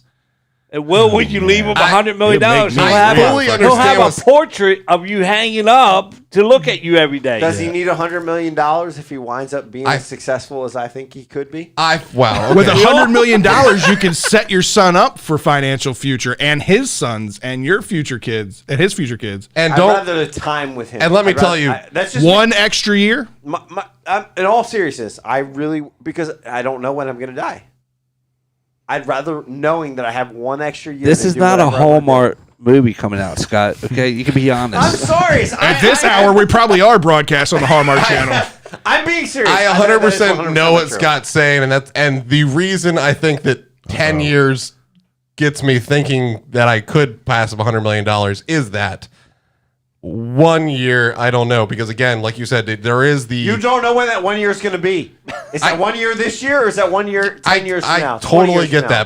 that, but me getting another year is not going to improve my. If I was supposed to die today, and instead I die this time next year, that will not improve my daughter's lives as much as $100 million will. It'll improve my life. They still are going to lose their dad awfully early. Also, I'm pretty sure my wife's watching, so we're just going to stop talking about me dying and move on from this thing. I think.